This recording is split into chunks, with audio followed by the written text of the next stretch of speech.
We're able, please rise and join us for a pledge to our flag.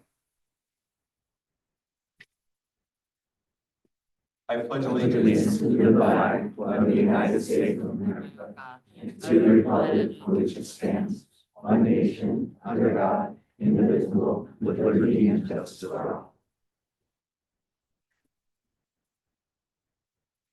Thank you very much. 1.03 is approval of the agenda. Move to approve. There's a motion and a second. Any discussion? All in favor, please say aye. Aye. Any opposed? Chair votes aye as well. Motion passes. We're going to rearrange the agenda a little bit, as is the privilege of the chair. And we're going to go ahead and move to 1.07. No, we're actually not. We're going to go to 1.04 first, because I would like to make sure that we recognize our student board member, S.T.A.R.S. Perkins. Thank you very much for joining us. Okay. Dr. Byers. Miss S.T.A.R.S. Perkins is currently a senior at Elko High School. She is currently and/or was involved in HOSA, vice president, 2 years president and 4 years member, section leader for the Coraliers, 2 years section leader, all 4 years involved.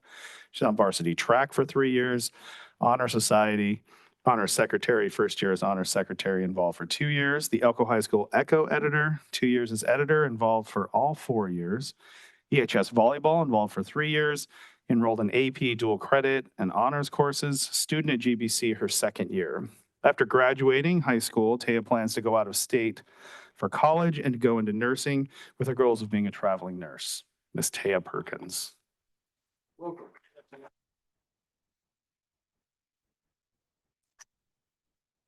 Is there anything you'd like to say at this time? If you plan on being as busy in college as you were in high school, you are going to be one busy student. Welcome. Thank you very much for being here this evening. Thank you. You are very welcome. Now we will rearrange, and we're going to go to 1.07, which is recognition of S.T.A.R.S award recipients for the months of March, April, and May. Mr. Anderson. Hello, thank you. Before I get into this part, I want to thank our sponsors of the S.T.A.R.S program. That's Leanne's Floral Designs, Maverick Gaming, the Rotary Club of Elko Desert Sunrise, the Star Hotel and Restaurant, LPT Gaeta Real Estate Group, and Fratelli Pizza. So as we get to the end of the year, we do have the S.T.A.R.S award winners kind of stack up a little bit. So we've got a handful of them today that we're going to recognize. And it's been really great visiting all the schools. We went and saw 6 in one day late last week. I think it was late last week, and get to share some of the great things about them with you. The way this is done, just FYI, I mean, we're done with S.T.A.R.S awards for this year. Like, you're all still S.T.A.R.S in my book, but we're done with official award deliveries for this school year. But the way these happen, so everyone knows, is it's a nomination process. I like all of our teachers, so I'd give them all an award if I could, but the way this works is you go online to our website. There's a form that anybody can fill out, as you're gonna see from the ones we read today. It's students, it's coworkers, it's parents, it's anybody, supervisors, anybody can write a nomination about any adult that works in our schools, from custodians to bus drivers to principals to teachers to whoever. Like, if they work in our schools, they're eligible to be nominated. And we have a committee of folks from all around our district in every community who help choose those people. So I'm going to read about some great people tonight, and I encourage all of you to take part in spreading the love and nominating the great folks that you know help impact your lives as students, your lives as parents and colleagues, et cetera. So let's see. It's a packed rooms, and I'm not sure I saw the people in the room, so I'm just going to go through. And I think I saw Ann Androzzi. Are you in here? Yep, you're hiding in the back behind some very tall young men. We're going to have you come up towards the podium here, Nurse Annie. So this, I know, you're so excited to come on up in front of everybody. Just right behind the podium is fine. And you don't have to say anything. I'll give you the opportunity, but you don't have to. So I'm gonna read a little bit. Nurse Annie, she's the nurse at Grammar number 2, and she's been a nurse there for 10 or 11 years. 11 years. And so a lot of you probably know Annie. Yep. So I'm gonna read the wonderful nomination that somebody wrote about Nurse Annie. So they said Nurse Annie is a dedicated, skilled, and vital member of our school staff. She goes above and beyond her job duties to provide support for our students and families. From multiple office visits a day to consulting with teachers, writing 504s, and making students feel loved and cared about daily. She has the ability to make all students and staff feel cared for and valued at our school. Nurse Annie is always willing to lend a helping hand in all situations. Her kind and generous spirit bring a positive light to each school day, and we are beyond lucky to have Nurse Annie at Grammar number 2. You can clap for Nurse Annie.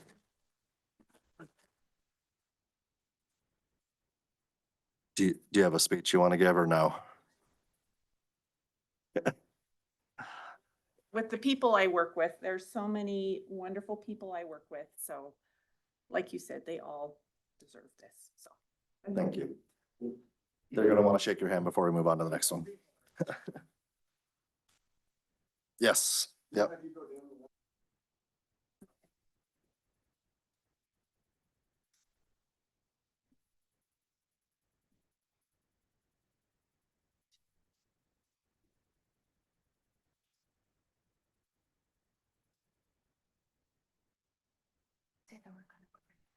All right, as long as we're on grammar number 2, is Jennifer Harris here? That seems like a no. All right. Well, I'm going to read a quick note about Jennifer, even though she's not here, and we can all give her some love anyway. So Jennifer, this person named Madeline Humecki, I think that's a coworker of Jennifer's, if I remember correctly. She said that Jennifer goes above and beyond to create meaningful and engaging materials tailored to the unique educational needs of her students. Oh, she's a special education teacher at Grammar. Her innovative approach ensures that each child has the opportunity to thrive and reach their full potential, regardless of the challenges she may face. Jennifer consistently demonstrates a commitment to fostering an inclusive and welcoming environment, and she has a remarkable ability to make every student feel valued and important, which has a profound impact on their learning experiences. There's a lot more here, but for the sake of time and other people to celebrate, that's the little bit I'm going to share with you about Jennifer, and let's give Jennifer a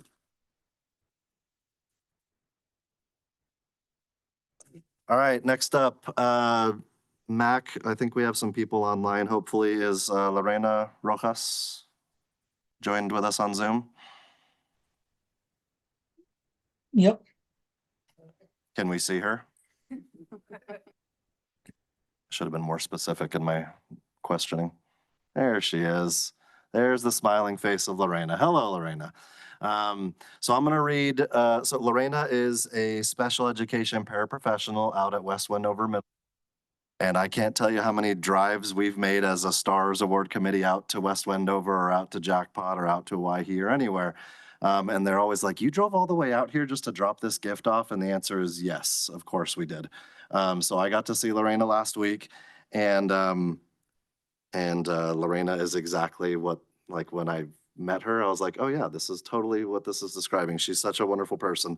So it says here, and she actually received 2 different nominations, and I'm going to read one of them, and it says, Mrs. Rojas is one of the most dedicated paras we have in the building. Her approach to everything is smile and be patient.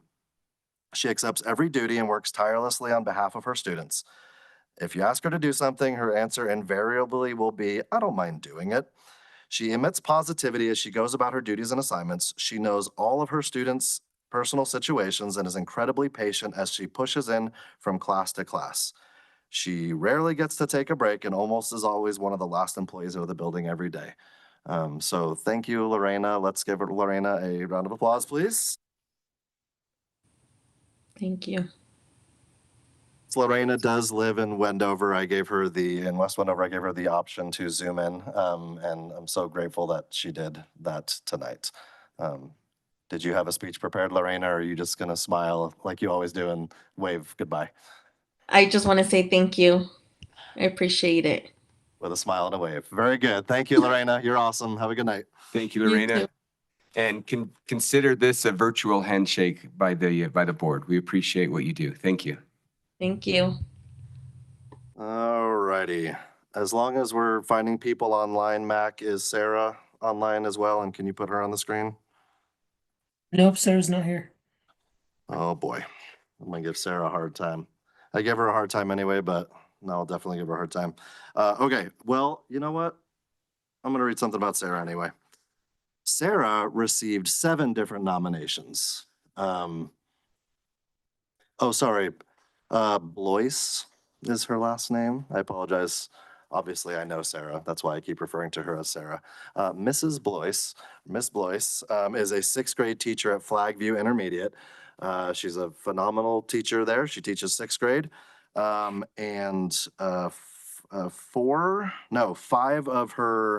Five of her nominations came from 6th graders in her classes.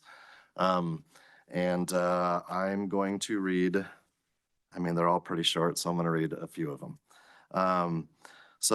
One student said, I like having Miss Blois as my teacher because she will always find a way to help us with our work. I feel safe in her classroom. She is always nice to us and she gives us more time if we need it. And that is why she is tied with Miss Carpenter for favorite teacher. So Miss Carpenter sort of got a little S.T.A.R.S award shout out in there too. Another student said, Miss Blois has been one of the best teachers I've ever had. She always brightens the room when she walks in. She sets a positive attitude for the whole classroom. She is funny and kind to everyone. She makes my day with her daily affirmations and has taught me so much. She is more than a great teacher. And let's see, I'm gonna read one more. It was actually written to Miss Blois. I don't know if the student knew that's how this worked, but it says, Dear Miss Blois, thank you for everything you have taught me this school year. You make learning so fun for me and my classmates. You are always so kind, fun, funny, understanding, and patient. I can always understand what you are teaching me. Coming into 6th grade, I was nervous, but once I saw my teachers, I wasn't as nervous. Thanks to you, I have been more into ELA and social studies. I know that if I have a question, you can answer it to your best ability. I like your style of teaching. You have great communication with us. Thank you for making this year a fun and remarkable year. Also, you have made our classroom a very positive environment. Overall, thank you for being an amazing teacher for me and my classmates. I'm excited to be in your class for the rest of the year. That's pretty good, huh? Yeah. Yeah. Claps. All right. Miss Zadunich. Come on up. I saw her earlier. Miss Zadunich is a SPED teacher at Elko High School, and I always am very careful to say her name slowly, so I say it correctly. Thank you. She received a nomination, and it says the following. I would like to nominate Mrs. Z for the S.T.A.R.S Award because she has made a big difference in my life. She always helps me calm down when I'm feeling anxious and makes me feel safe in her classroom when I'm overwhelmed. Her classroom is like a safe haven where I can take a deep breath and feel supported. Mrs. Z is also really good at helping students recognize their emotions and understand how to work through them. This has helped me a lot, and I'm really grateful for that. She also helps me with my homework and makes sure I understand it, which means a lot to me. More than anything, she is an amazing advocate for us students, always making sure we have what we need to succeed. She truly cares about us, and I believe she deserves to be recognized for everything she does.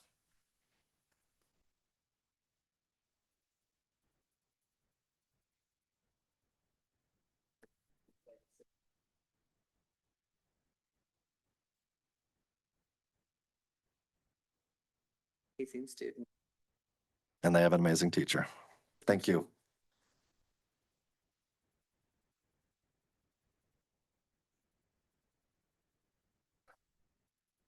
You're next.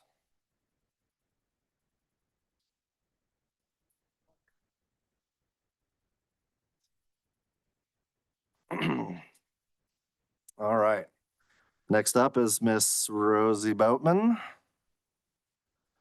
You do have to go stand, yeah.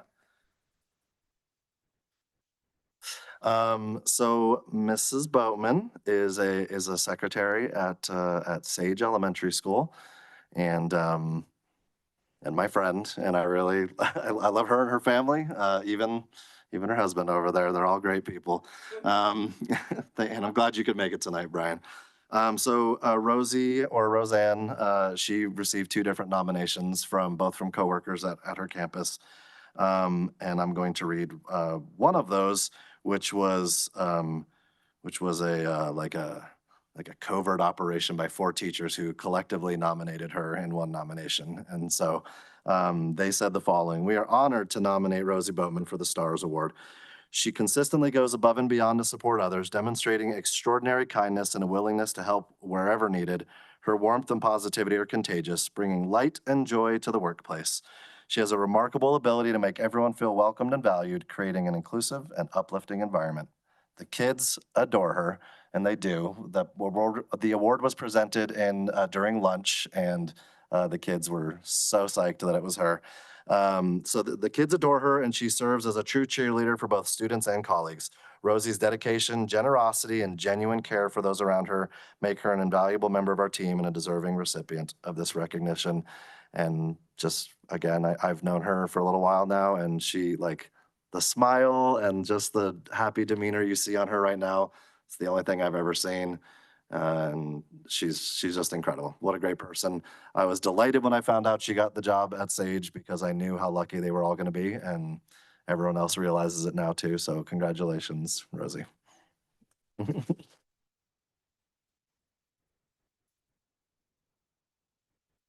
Anything you want to say or no? I have no speech prepared. Okay. It's not necessary. Go shake hands. There's one more. And then we'll.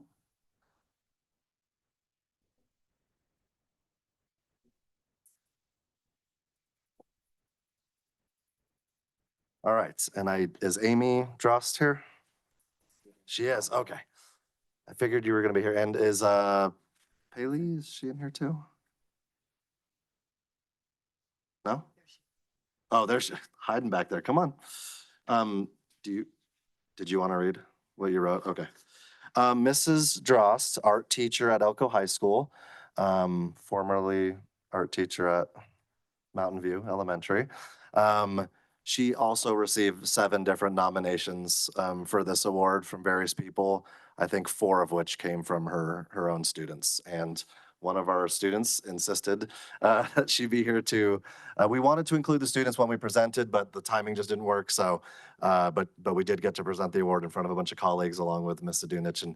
But Paley has volunteered to be here tonight. And so we're gonna just have Paley read hers, and the other 6 will just live in your heart and my memory, okay? So yours is at the top there of that page, all right? And head over to that other microphone and make sure that light is green on the thing if you would. I would like to nominate Mrs. Drost as a S.T.A.R.S nomination. She is not only a fantastic art teacher, but she's an amazing person. She is always there and caring for her students and others outside of her class. She will make you feel safe and warm. Mrs. Drost always inspires the moment you see her. She's an amazing person with all the positive vibes she has. Even if she's having a bad day, she will still welcome you with smiles and laughter. Mrs. Drost has been an amazing person to me since she taught me in elementary school. I will forever be proud that Mrs. Drost pushed me every day to be a better person, if that meant to be a better artist or just be kinder. Mrs. Drost's love for her students grows more and more every day. I, Paley Gokuchia, would be more than honored to nominate Mrs. Drost. Thanks, Paley.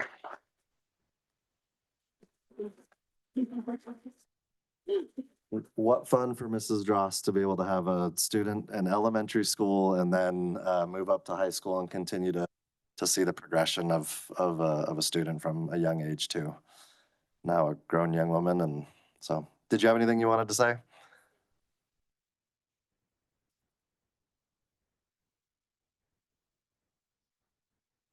Thank you. Thank you, Amy.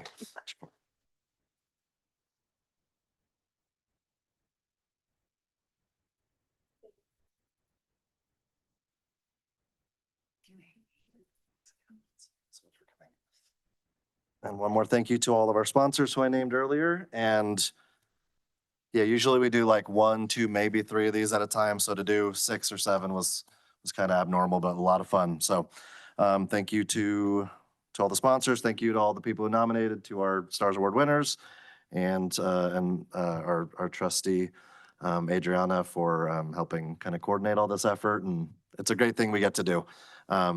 It's a happy spot every month in my job. So that's it for that item. Thank you very much, CJ.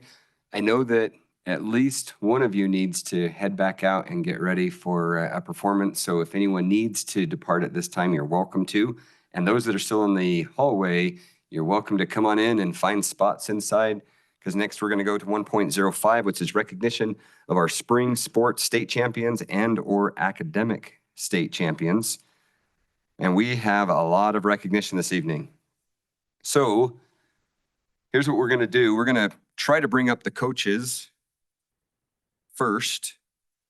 So from Wells High School, do we have the track and field coach available? I don't think we have or I don't think there's any coaches from Wells here. I know the folks in Wells pretty well. All righty. But I don't see them. Okay, then this is going to take me a while and I apologize. Here's what I'd like for you to do then. As I call your name, students, if you'll kind of gather up here up front. Once I'm finished calling the names, we'll shake your hands. And what I'm going to do is just give the packet to one of you. If you could please make sure that it gets distributed, I would appreciate that. So the 2025 team state runner-up members are Alta Atkin, April Bachman. April also was part of the 4x800 state champion. Callie Broadshow. Callie Broadshow was also the 4x100 state champion and the 4x400 state champion. Millie Cromley. Millie Cromley was also state champion for the 4x400, the 4x800, and the runner-up for the 3,200 meter. I said that right, all right. Marley Dahl, also the state champion for the 4x100, the 4x400, and the 100 meter hurdles. Took me a minute, but I got that one, all right. Sarah Eckbert, Giselle Flores, also state champion for the 4x100. Gabriela Garcia, Lillian Harney, also the state runner-up for the shot put. Destin Martin, state runner-up, for the team, and the state champion for the 4x100 and the 4x400. Adiran Martinez, Carly Olin, Tegan Remington, Christina Salazar, Laurel Stevenson, also the state champion for the 4x800. Macy Stevenson, also the champion for the 4x800. Nora Stevenson, Jossie Vallejo, Mason Norda, also the state runner-up for the 400 meter. And I think that's track and field. And I apologize in advance for any names that I mispronounced. And that's a standing apology for the rest of the students that I'm going to be reading names off for. So do we have any of those athletes here with us tonight? All right. Then we will move on to the Wells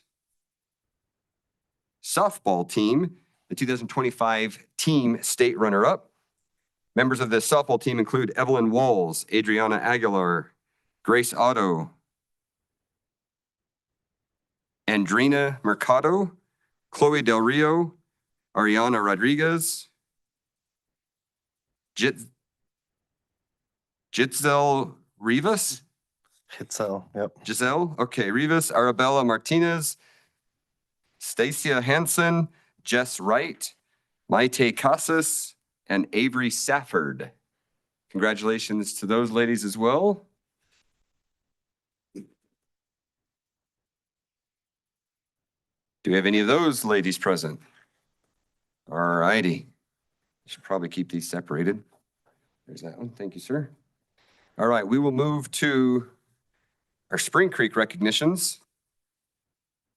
Do we have our track coach available? All right.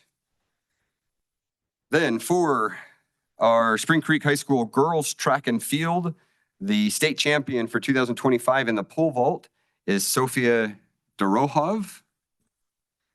Our 2025 state runner-up for the 300 meter hurdles on the girls track and field is JC Lindquist. And the 2025 state runner-up for the 1600 meters on the girls track and field is Katie Morrell. Congratulations, ladies.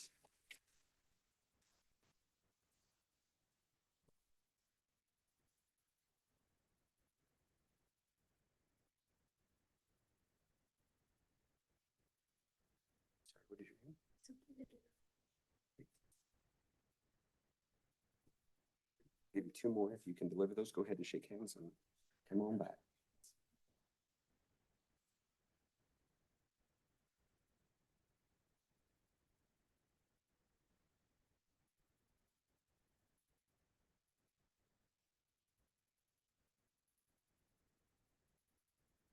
All righty. And the 2025 academic state champion team is your Spring Creek High School baseball team.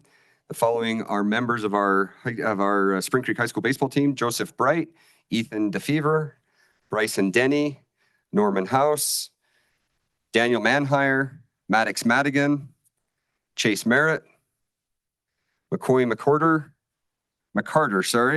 Dylan Patton, Dylan Payne, Logan Payne, Wyatt Sandoval, Hudson Sorensen, Cor Welch, and Gabrielle Zuberia.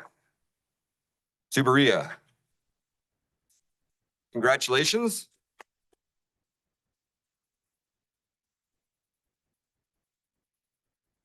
Congratulations.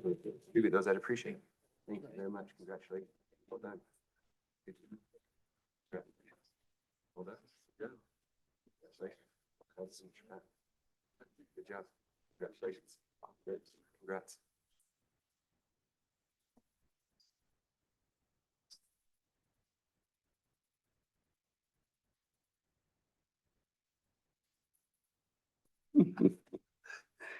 All righty. We have some recognitions from Jackpot as well. The 2025 state runner-up in the 800 meters for the boys track and field is Jorge Avila Fragoza. State runner-up. Actually, bear with me one moment. And I believe that may be our jackpot recipient. Do we have Jorge available? All right, congratulations to him.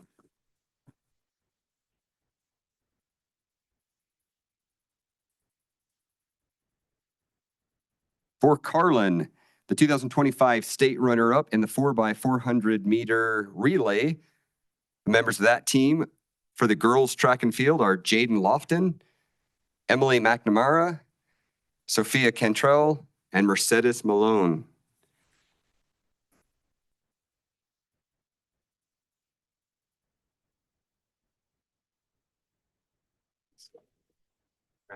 Well done. Congrats.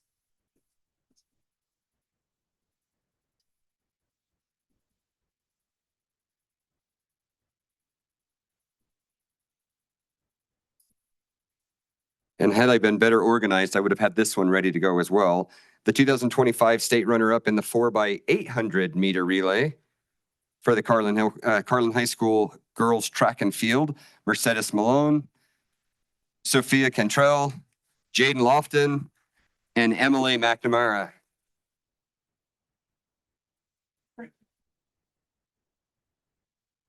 Thank you. That's right. It's not. Yeah. Two laps. Right. Since it's a relay, we'll do this two more times. I'm just kidding. You're fine.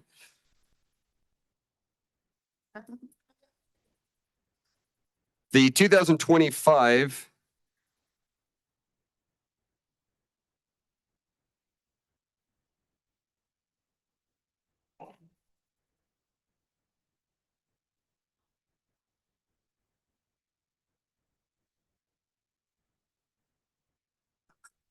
Thank you for that clarification there, Mr. Anderson. So your 2025 academic state champion from Carlin High School, Abigail Capel.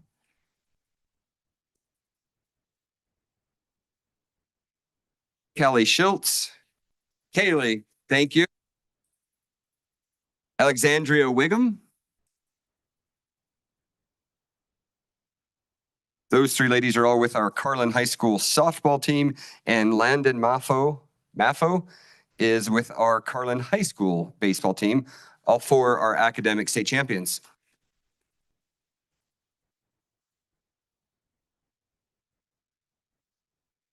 Let's see, what do we have?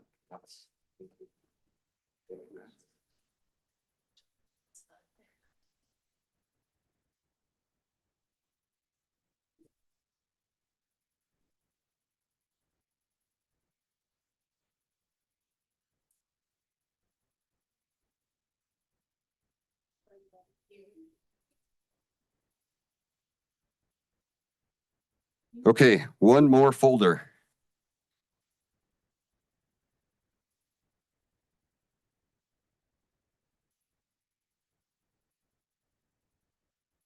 Recognizing our boys golf members first.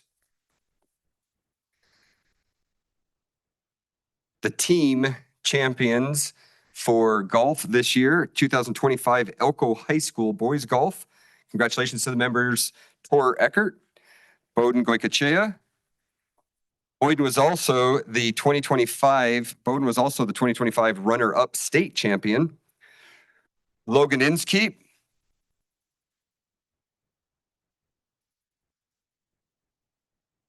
Jack Marma. Carson Nelson.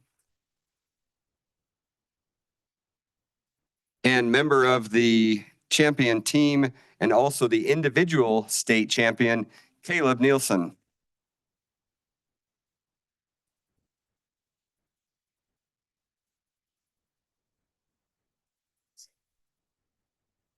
Well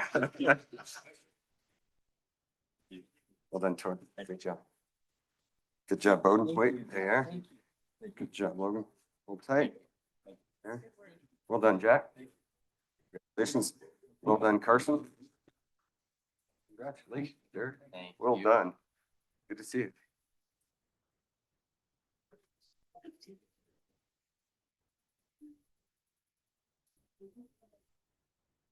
Yeah.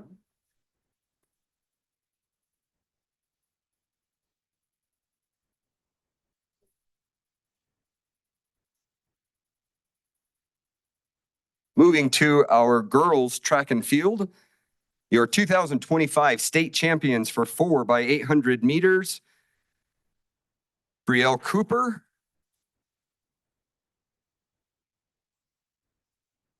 Liliana Haynes, Allison Ortiz, and Amelia Walsh.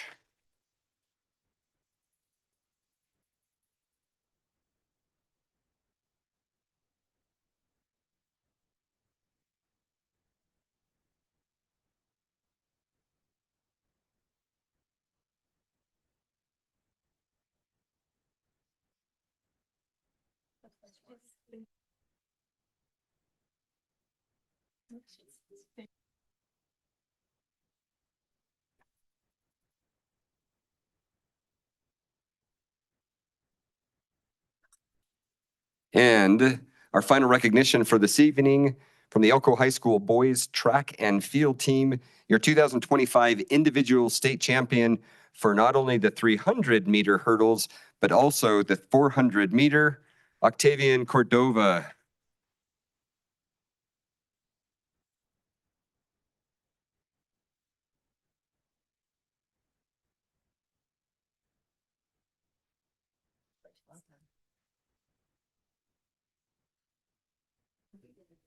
And Matt, I know the first few teams, we started by calling coaches up. We did, and I then spaced that, and yeah. So for those, we kind of got away from that because he wasn't totally sure who was here. So do see some of the coaches in the room. If you could stand up, please, so we can see who our coaches are. I said, Come on up, ladies and gentlemen.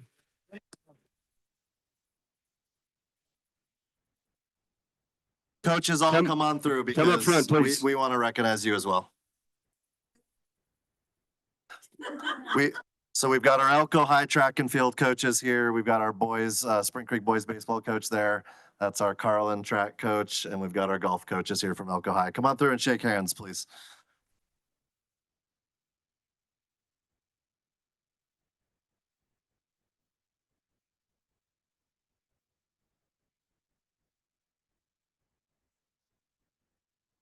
Thanks for your hard work. Thanks for your hard work.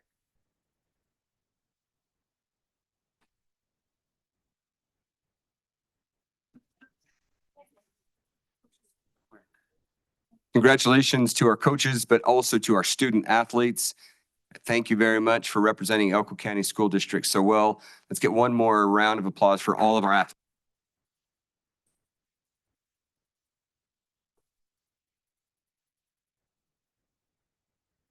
You all are welcome to stay, but I'm going to tell you now, it's going to get, no offense, Cassie, it's going to get really boring when we start getting into the budget. So if you would like to depart now, now is a good time to depart. Students and athletes, coaches, if you'll please go in the hallway, we are going to try to get photos. So go to the hallway and go to your right. They might need to go that way. That door's locked. Oh, then they got it, or she wants them out.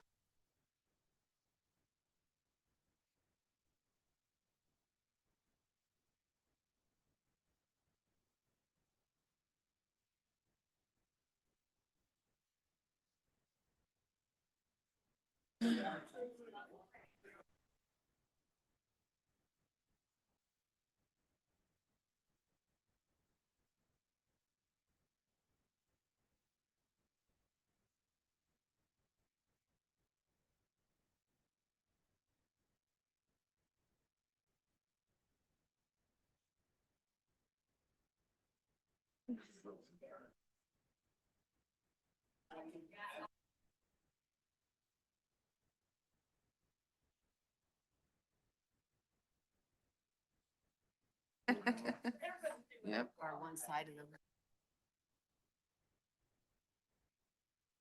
Talk about numbers and they're all gone.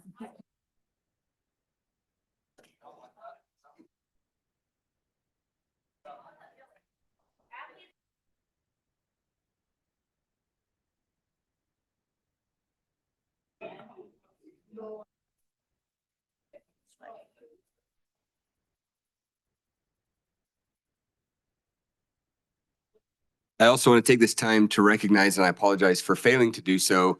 However, we do have one of our Board of Trustees members, Teresa Dastrup, that is joining us remotely. So while she may not be visible up here, she still is here. So we appreciate her joining us. And thank you for getting that door. 1.05 is to receive a presentation from the Owyhee, Nevada Student Leadership Transition Team. I will turn it over to you. As long as that green light's on, we should be able to hear you. Do they have to be right close to the mic? Okay, go ahead. Yep, yeah, bend it down and then, yeah, please stand in front of it. Thank you. Hello, I'm Jasmine Roa, and we are a Owyhee Combined School Student Transition Team. What is transition? Secondary transition focuses on improving academic and functional achievement for students with disabilities as we move to post-school settings. This includes living, learning, and working environments. The transition team program is through the Nevada Department of Education. Team members is Nicholas Gartiz, Senior, Jasmine Royal Crutcher, Senior, Taven Beck, Sophomore, Amori Narcia, Junior, Miss Cheryl Hernandez, Adult Ally, Miss Barbara P. Teacher.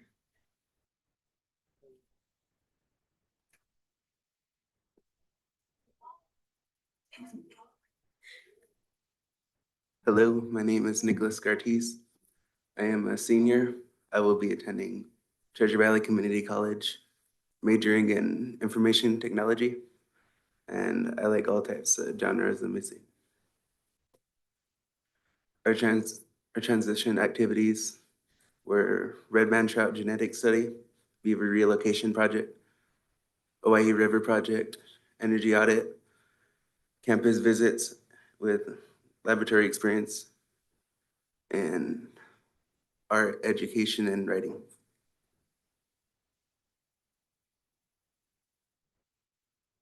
Red Man Trout field research, collecting data.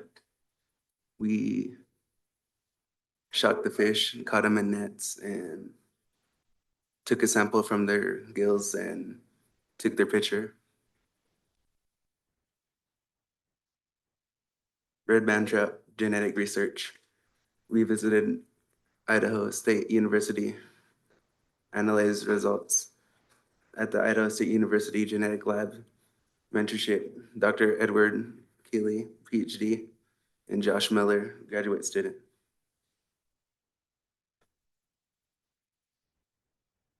Wait, how do you say it? Dissertations.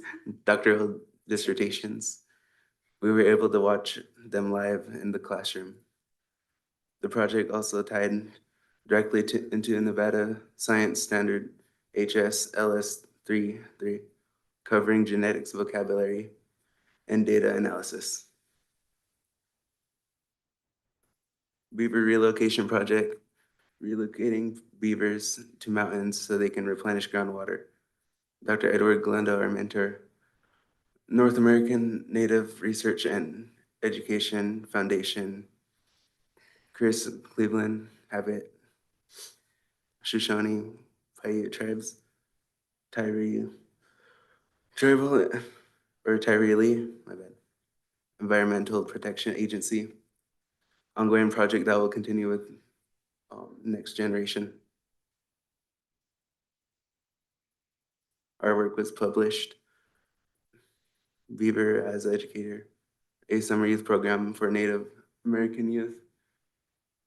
Native Science Research published online on May 24th, 2022. American Science Engineering National Conference in Palm Springs, ACES, presenting professional research on the conference with 3,500 natives in STEM from the US, Canada, and the Pacific Islands.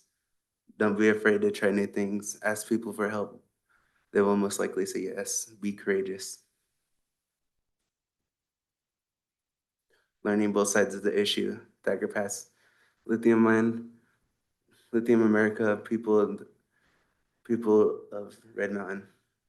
We will not all be miners or scientists, but we will all be voters. We have to learn to make good decisions.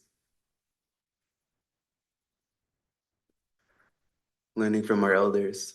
The Shoshone Paiute Tribal Council asked us to travel with an elder. Our elder was Eva Bit. While traveling, she taught us that lamprey were once a traditional food. 1 lamprey equals the nutrition of 6 salmon. Lamprey are more endangered than salmon. Her first time meeting a lamprey due to modern dams that will limit their range. Nez Perce fish hatchery.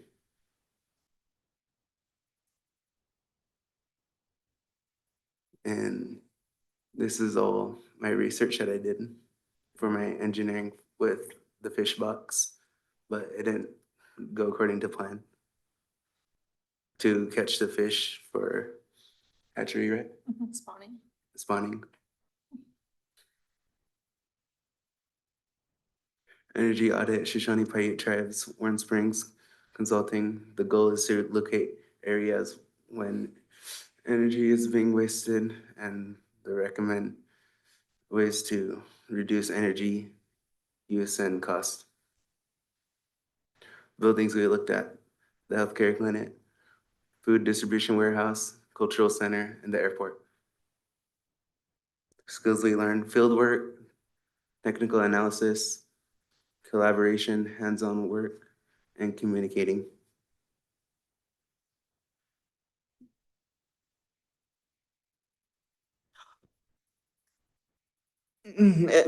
My name's Taven Beck. I'm from Dog Valley Indian Reservation. So this is the Boise River site, while Snake River, Jack River Tribes, learn about the Clearwater, learn about 299 jobs in the base area that's done. That is a college degree. That's me researching water bills. You know what water bills are? They live over 300 years. We try to do is like separate the dirty water, make it like clean water to help them keep the environment so water bills be good. So next page. And I'm a foodie. I like food class, and also I like science. I like chemistry. So they see me making real reindeer treats. So next page. My dream board. My Dreamboat Dreamboat is like a team at to help us in pain and lives after high school of the future. Who I am, my strengths, abilities, and skills, positive traits are like gaming, cooking, fishing, history buff, joker, and faker. I was meat. I was super smart, courageous, disabled by autistic, and available. Couple. My future are I help a lot of ships around the world, and also I get very rich. I will own a Bugatti. Jasmine, thank you. The transition team works with Laderick Horn is the voice for those who have a learning disability, who learn differently. Labeled with learning disabilities in the 3rd grade, Laderick Horn defines any and all labels through his writing. He advocates for people with disabilities. Poetry was part of the team meetings. I have presented original poem to the Tanea Winder event. Trio Boise State University Trio believes all students should have equal opportunities to earn a post-secondary education. Our goal is to motivate and support students who are first generation or have limited income. We have a disability to pursue and attain a college degree. So some of our alumni, Mrs. Streeter actually knows a lot about these students, but Thalia finished 7th in the National Junior College Association when she was at Southeastern Community College, and she finished her bachelor's degree and track career at Menlo College, and we're just so very proud of her. Santino Thomas he was our last year's team member. He's at College of the Redwoods on the men's track and field team. And here today with us is Tia Woods. Tia presented as the Rural Nevada Youth Representative on the student panel in November of 2019 at the state. It used to be live, now it's, because of COVID, it's interactive. But Tia graduated from Great Basin College on Saturday.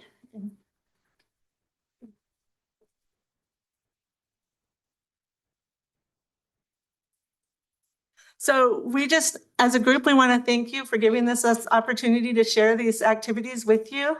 We have so many more, but we didn't have time for everything. With their traditional teachings, they're going to present the board members with a gift of appreciation, starting with, you guys, we gotta get our shirts off. Thank you.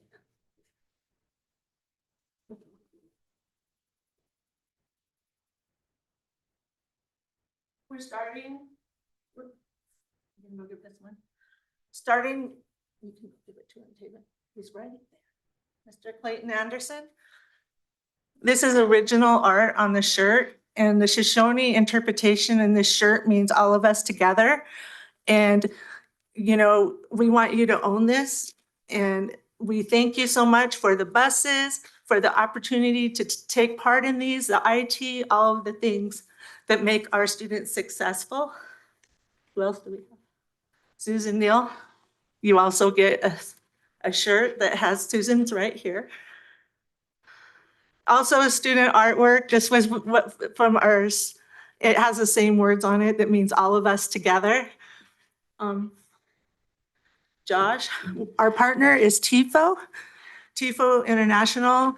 And one of the things about raising the bar of education of students with disabilities is becoming worldly and being part of something larger than yourselves. And TIFO, we were the first in the United States to be part of their group. And they really help us. And one of the things these partnerships do is gives us access to technology that we can never afford.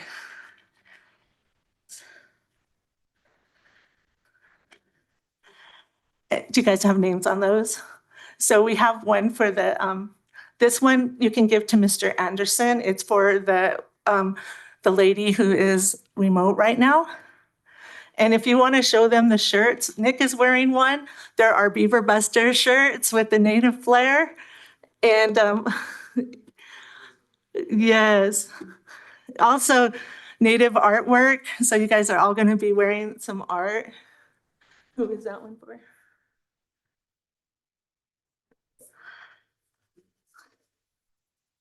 Dr. Higbee.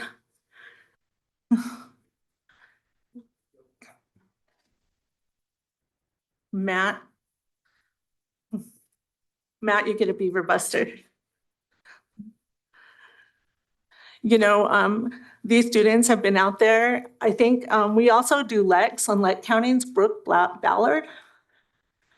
And we've been doing those for 20 years. And I think that one of the things about our research is that the sage hen have maintained steady levels for the years that we've been doing it, which is good. That's what we want. Who else do we have? We have extras.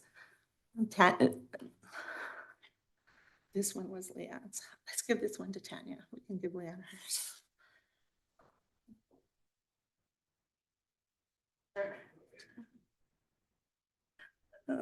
So How do you come up with the projects? Like, do you decide or do you give them a list of choices?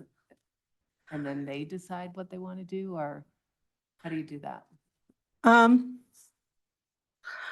I think that we play upon the strength of our students. Jasmine is a fantastic writer, and so she's been working with the writing and the poetry part. Nick has actually been out there since he's 7th grade, and he's a senior now.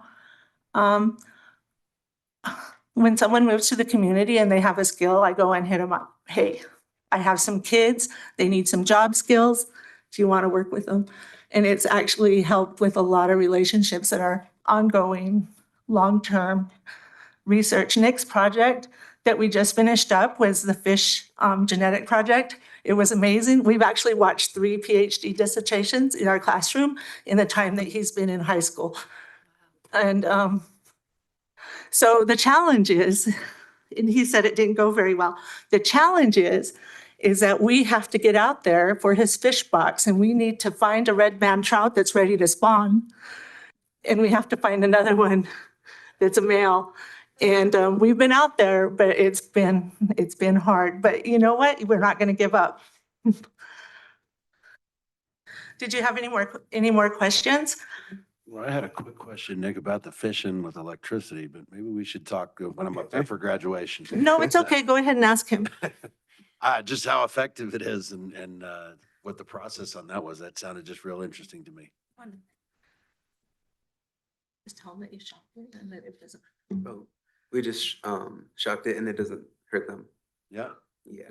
Then And then get them with a net? yeah, then we just caught them then. Okay. And then this is the ones you're sorting through to try and find the right fish? Yeah, and then Oh, okay. we just clipped off a piece of their fin. Yeah. Then Fascinating. we released them back. Cool. They're fine. But that was for the genetic study. We're also trying to do another. I'm just always looking for ways to, anyway. Yeah. So, yeah. So Nick's graduating, and this project is actually sunsetting right now as the dissertations have been all completed by our people. But Idaho State put us up for 3 years. They paid 3 days. They paid for the bus, and they also gave us tours of all the programs over there. So we have some really fantastic partners, and we're rural, and so we really take pride in our rural presence. Thank you for very making the much. most We of your appreciate it. program. Thank you for the t-shirt too. Absolutely. And Good presentation. Taven, when you get your Lamborghini, I'd be happy to go for a ride for you with you if you'd like. Jasmine, good luck at Boise, and we look forward to seeing you published again. Thank you very much.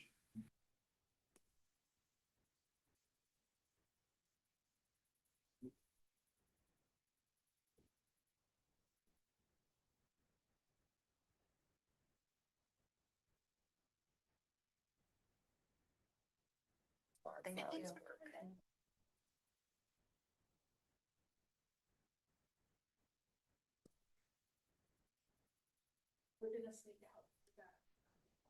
You have a bit of a drive. We understand completely. Thank you and safe travels back home.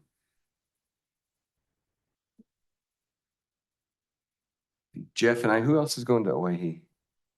I think I'm in Owyhee. Or is it maybe I? Me, I know. All right. me, you. So Jeff. we'll see you guys here in just a few more weeks as well. Yeah. Oh, yes. We have lots of good things happening in Owyhee. You know, part of what we want to do is, you know, like, when you think about Owyhee sometimes.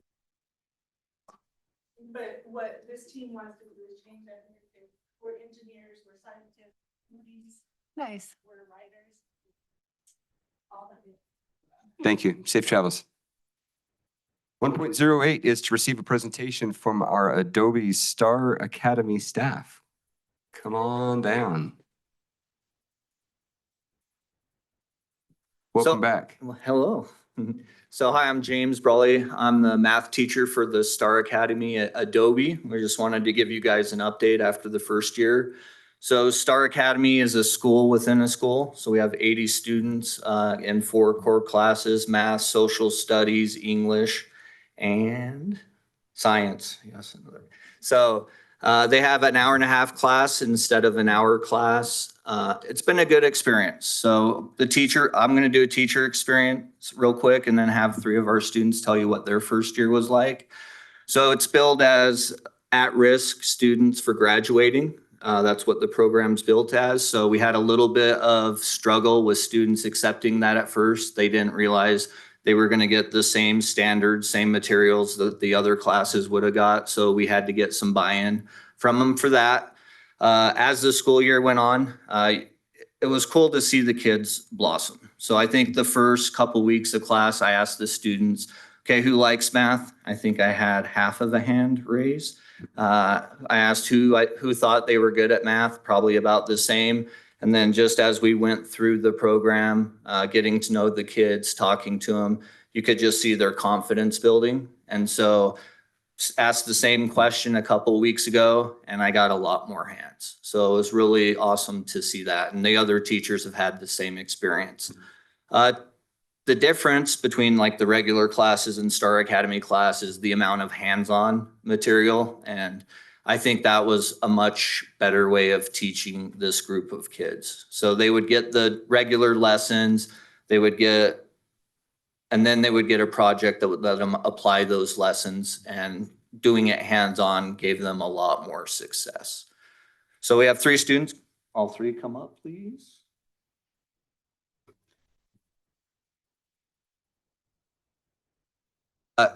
Don Palima, he came in at the semester. We have Yanessa Robles, she's been with us all year, and Junior Corona. I think these three exemplify what the program's capable of doing if we get these kids in there. So Sean's gonna go first. He's just gonna talk about his experience this semester, and then he's gonna introduce the next one. Hello, I would like to start off by saying thank you for having me here.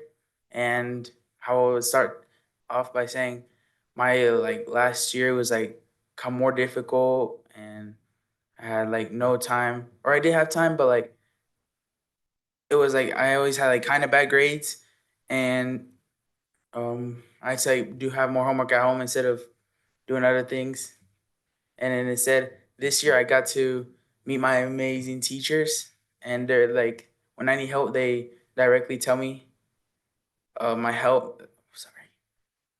They tell me step by step, and they help me. And then I also, because at the end of every like module or whatever, you get a thing at the end asking how you liked it, if it helped you, if it was hands-on, and if you would have any career going in there. And that's what I like.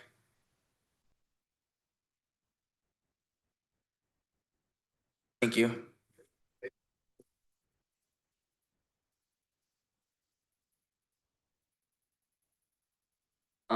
So I like S.T.A.R Academy way better than just regular classes. It's way more funner and hands-on, which is probably the best part. But last year, I probably wasn't the best student, had a lot of homework. And this year, since the classes are longer, I feel like I have more time to do my work. So I have way less homework and yeah, it's just a lot less stressful. But yeah.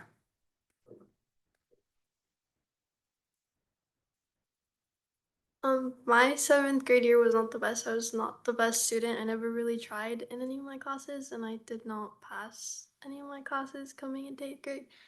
But starting Star Academy, like the teachers are really helpful and they're there for you and they make you feel more comfortable.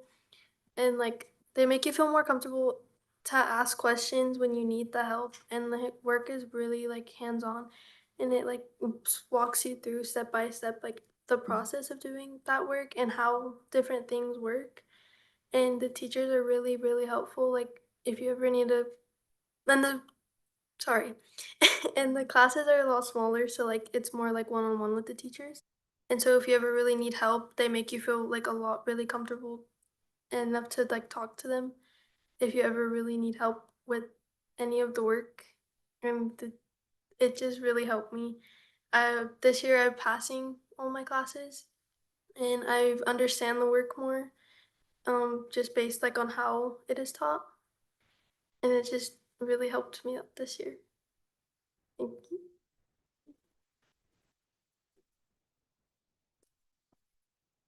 So recently we're recommending kids for high school math. And so out of the 80 kids, there were 18 that I recommended for pre-algebra again. And the rest I recommended for algebra because they are capable at this point of being successful in that class.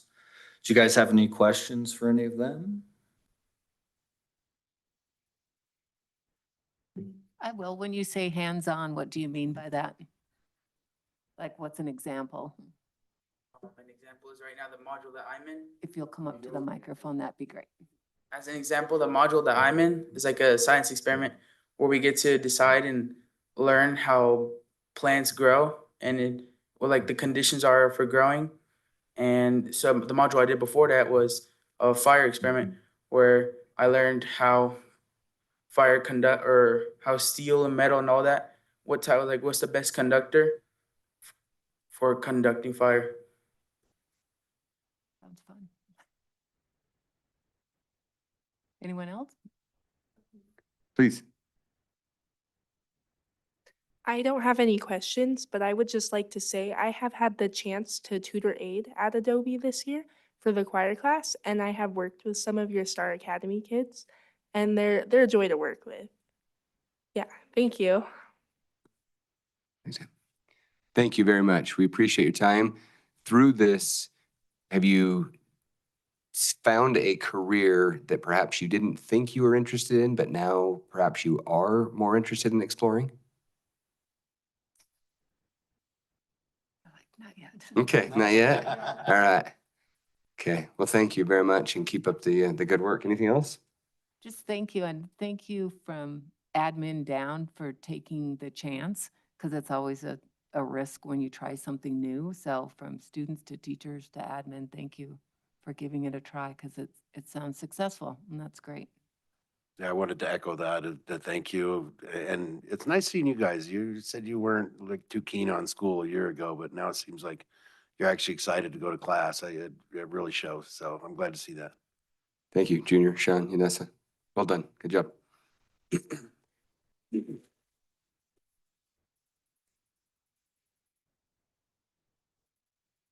All righty. And you're welcome to stay, though you don't have to. We're not going to make this part of your homework. 1.09 is input from the public, if any.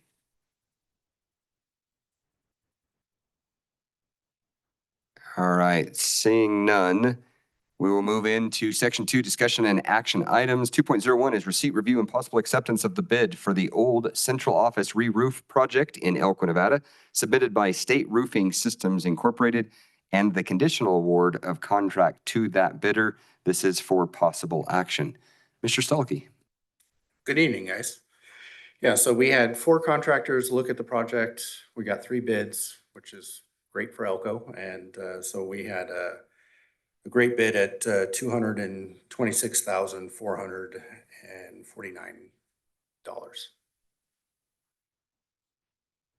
Thank you very much. It is nice to see those bids come in a little less than what the pre-bid estimates were. So I We're- love that as well. So we're happy with that.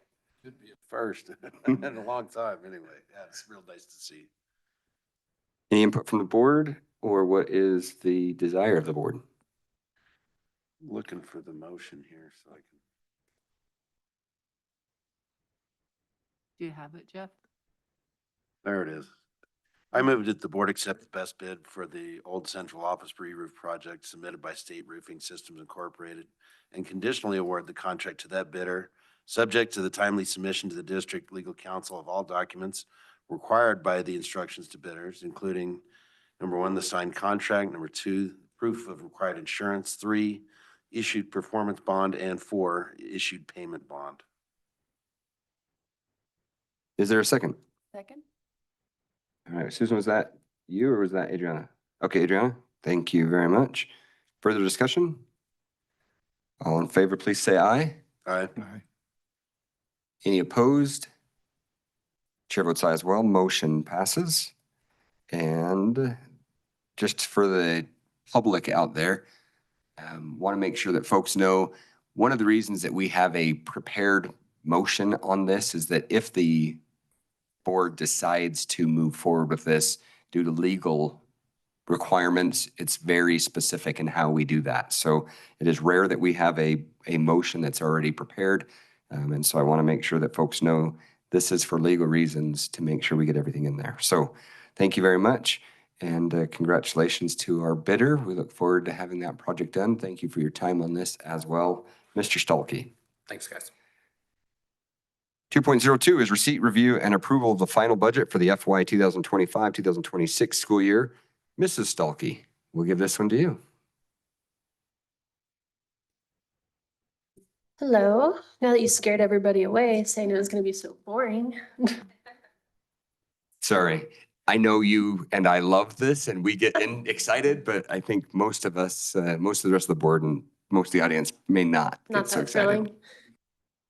So this presentation hasn't changed too dramatically since we met in Jackpot for the tentative budget. Legislative session closes June 2nd, so there hasn't been any major changes so far. So the annual map that we have, our budget is due June 8th. And then since we're in a legislative session, if there's any changes within expenditures that are mandated by law or revenues that have increased, then we're allowed to submit another augmented budget within 30 days. And that, if you wanted to refer to it, is NRS 354-598.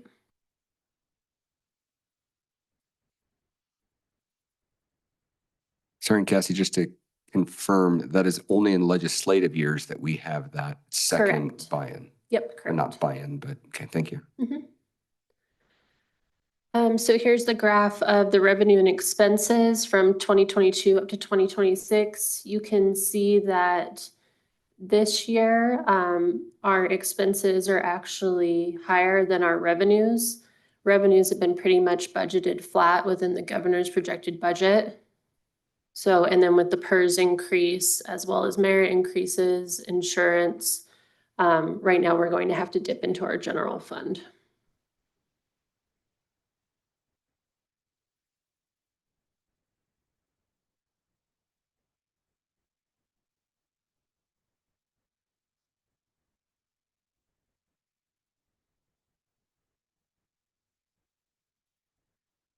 Sorry, I want to make sure I wasn't missing anything.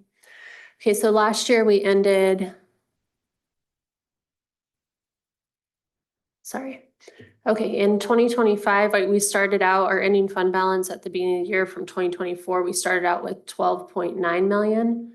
Our projected ending funding balance at the end of FY 26, 5.97 million.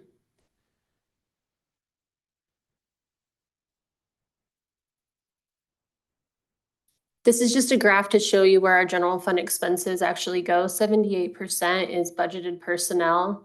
I've also included the ending fund balance in there that we would just use as contingency. I budgeted it at 5%, so that way we didn't have to go to the state with recommendations and remediation on how to increase that. Like I said in previous presentations, this is an Elko County issue right now. All the districts are facing cuts at this point. And then the other amount on there is about 20 million, which is just professional services, our utilities and supplies. So that includes our reading interventionists, OT, PT, basic utilities, and then instructional supplies as well as maintenance supplies. Yes, I apologize. I was typing when you first started that last section. Why don't we have to go back to the state? What is it that you said at the beginning of that? And I don't have it off the top of my head, but when our ending fund balance decreases and then we're below 5%, we have to go make a statement on what we're doing to get our ending funding balance back up. So I believe CJ and I had to do that a year ago, I think. I went to, can't remember is it the The taxation? interim or- finance committee. There you go. Yes, I went and presented with the person before you, and then we've also given them A virtual kind of update. reported back as for the virtual update, and they seemed content with what we were doing to make things better. And this budget will require us to do that again? No, because I budgeted at the 5%. And I haven't changed it since the tentative that we've approved, but we have made some changes that I'll go into in a couple slides. So I do think that our ending fund balance will go up a little bit from that 5 million. Thank you. So our FY26 per pupil amount was budgeted at 11,672. This is based on enrollment of 9,500 students. I was looking at our second quarter true up. We haven't had our third quarter true up, and right now we're getting funded for about 9,200 students. So I do expect that we'll see additional loss of revenue with our pupil-centered funding plan as well, just as they're auditing the enrollment numbers. For FY27, it increases to 11,557, which is only an increase of about $85. So it's not enough to keep up with inflation, insurance, and merit increases.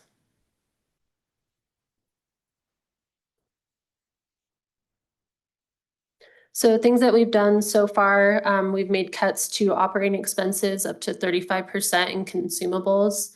I really didn't touch any school site budgets. The majority of cuts that we made have been in a central office, maintenance, trying to go through, and then attrition to see where as people are leaving, if we actually need to fill that position. We've decided that we're not going to continue with paper.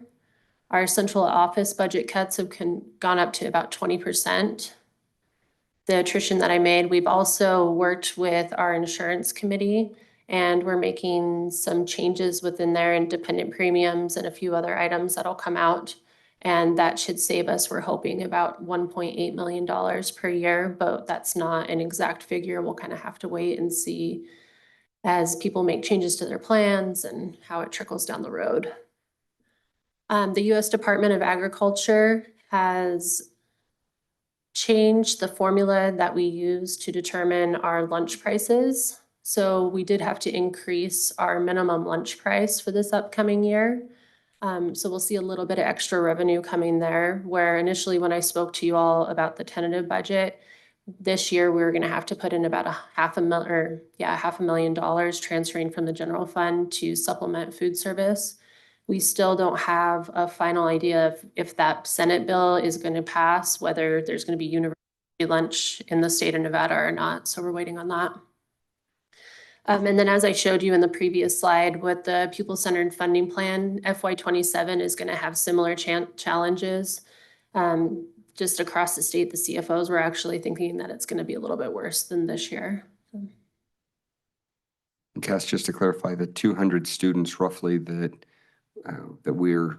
300 students that we're seeing different, that roughly $3.5 million has already been built into the budget?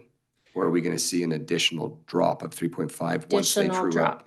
Additional drop as they'll do the first quarter audit. So every time that they do a quarterly audit of our adjusted daily enrollment, if that number is lower than what was initially projected, then they restructure the funding and then they'll pull funding from us. So our next payment will be less based on that audited figure. And so is that going to have the impact then for our ending fund balance to be closer to 2.4 million? If we're losing 3.5 in funding? I haven't gotten that far yet. Okay. I don't think it's it's this hit or miss situation as they audit it. Sometimes we can just stay flat, sometimes we go down. So it depends on the day they pull the number. Okay.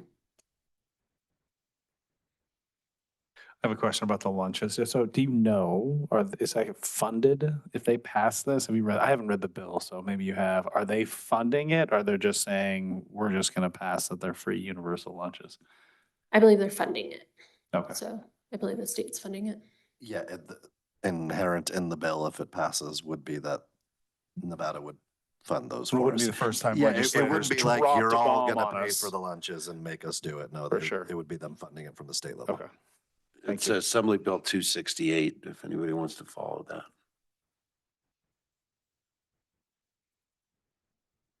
The increases that we've seen from the previous year are increases in our transportation, but this we get reimbursed for. We have a 5-year average with the pupil-centered funding plan. So they look back at our expenditures for the previous 5 years, and then they take that average, and that's what our allocation will be for the next year. So we've actually been trying to increase our expenditures with transportation, so that way we're able to fund and get new fleet and buses.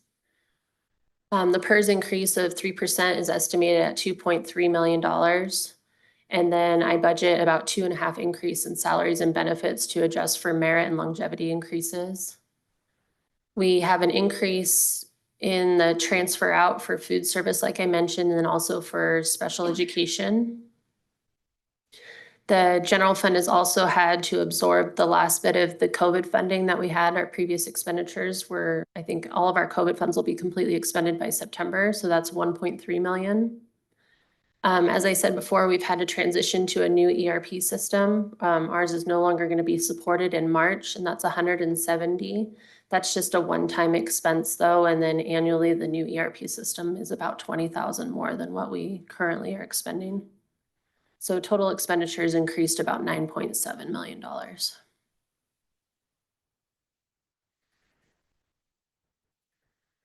And then our at-risk weighted funding, I've looked back and it looks like the recommended amounts are still there. So our allocation for at-risk increased to 1.4 million from about 563,000.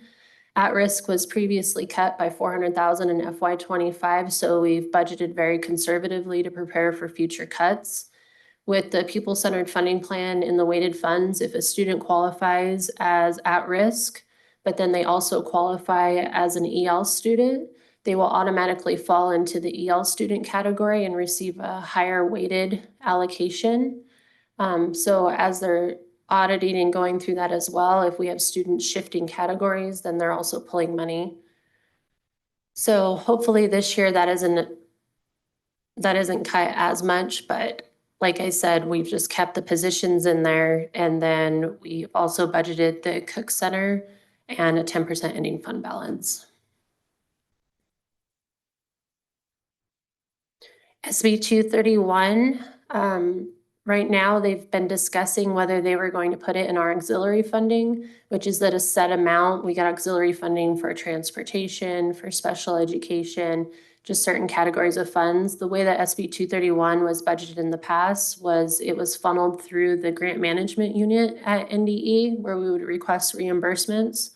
So if they do put it within the auxiliary funding, we would be able to just add that to our base technically, and wouldn't have to have a separate fund for it like we do right now. They're still unsure what to do. They've asked for recommendations. At this point, some districts want it within the adjusted base, other districts want it separate, so we're waiting on that. But we did receive the same allocation as the previous biennium. And Cassie, I apologize, SB 231, remind me what that That pertains was the to? salary increases that they gave to certified for the last 2 years. Thank you. They came up this year's SB 231 is for drug collection at pharmacies, so. Okay, yep. But I figured that out. Yeah, so the 83rd session or 84th? Yeah, it was, yeah, Okay. So the previous legislative session that was passed. 82nd.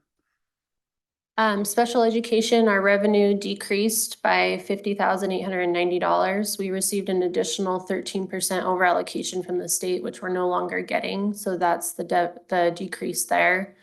Also, like I said, the general fund, we're increasing to cover expenses. So we transfer in about $10 million, almost $11 million into special education. Special education also works like transportation, where they'll look at our previous years of expenditures, and then the next year we'll receive the allocation of expenditures. So we're always kind of a year behind. Can you speak to what that's a large increase and what that's due to? Yeah, what I found out when I was going through the budgets is our school psychs were getting paid out of the general fund. So I moved those over into special education, and with those positions and then with the benefits, it was about 1.4 to 1.5 million. I've also been going through and cleaning up other positions where somebody might be getting charged to EL. I've moved them into SPED. A lot of it is just recategorizing people that have been charged to the wrong account. So it's not really an increase, it's just a categorization issue of where they're. Yeah, I know that we've had an increase of some services that we're having to provide, and Dr. Hubie can probably speak to that more, that are mandated. So it's been a slight increase, but the majority of it has just been reallocating based on correct chart of accounts. Thank you. So that's going to help us as we move down the line, because now that you've transferred those in, that shows those expenses that are then going to be reimbursed Correct. properly. Yeah, so if we spend, let's say 10 million this year, they'll look at that. We have to fill out an annual report, the the 387 report, where they look at all of our expenditures. And then they take that to the state, and the state will determine, they'll say, okay, Elko spent $10 million. We only gave them 8. Next year, they need $10 million. So we'll just keep increasing.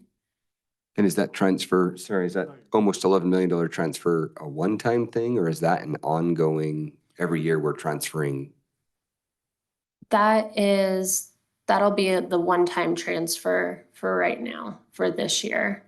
So. I just didn't know if we were being underfunded, quote unquote, by $11 million with the pupil-centered funding program or funding plan. Technically, but for the next year, then we should be up. But if we keep increasing our expenditures, then every year we're going to be a few million behind.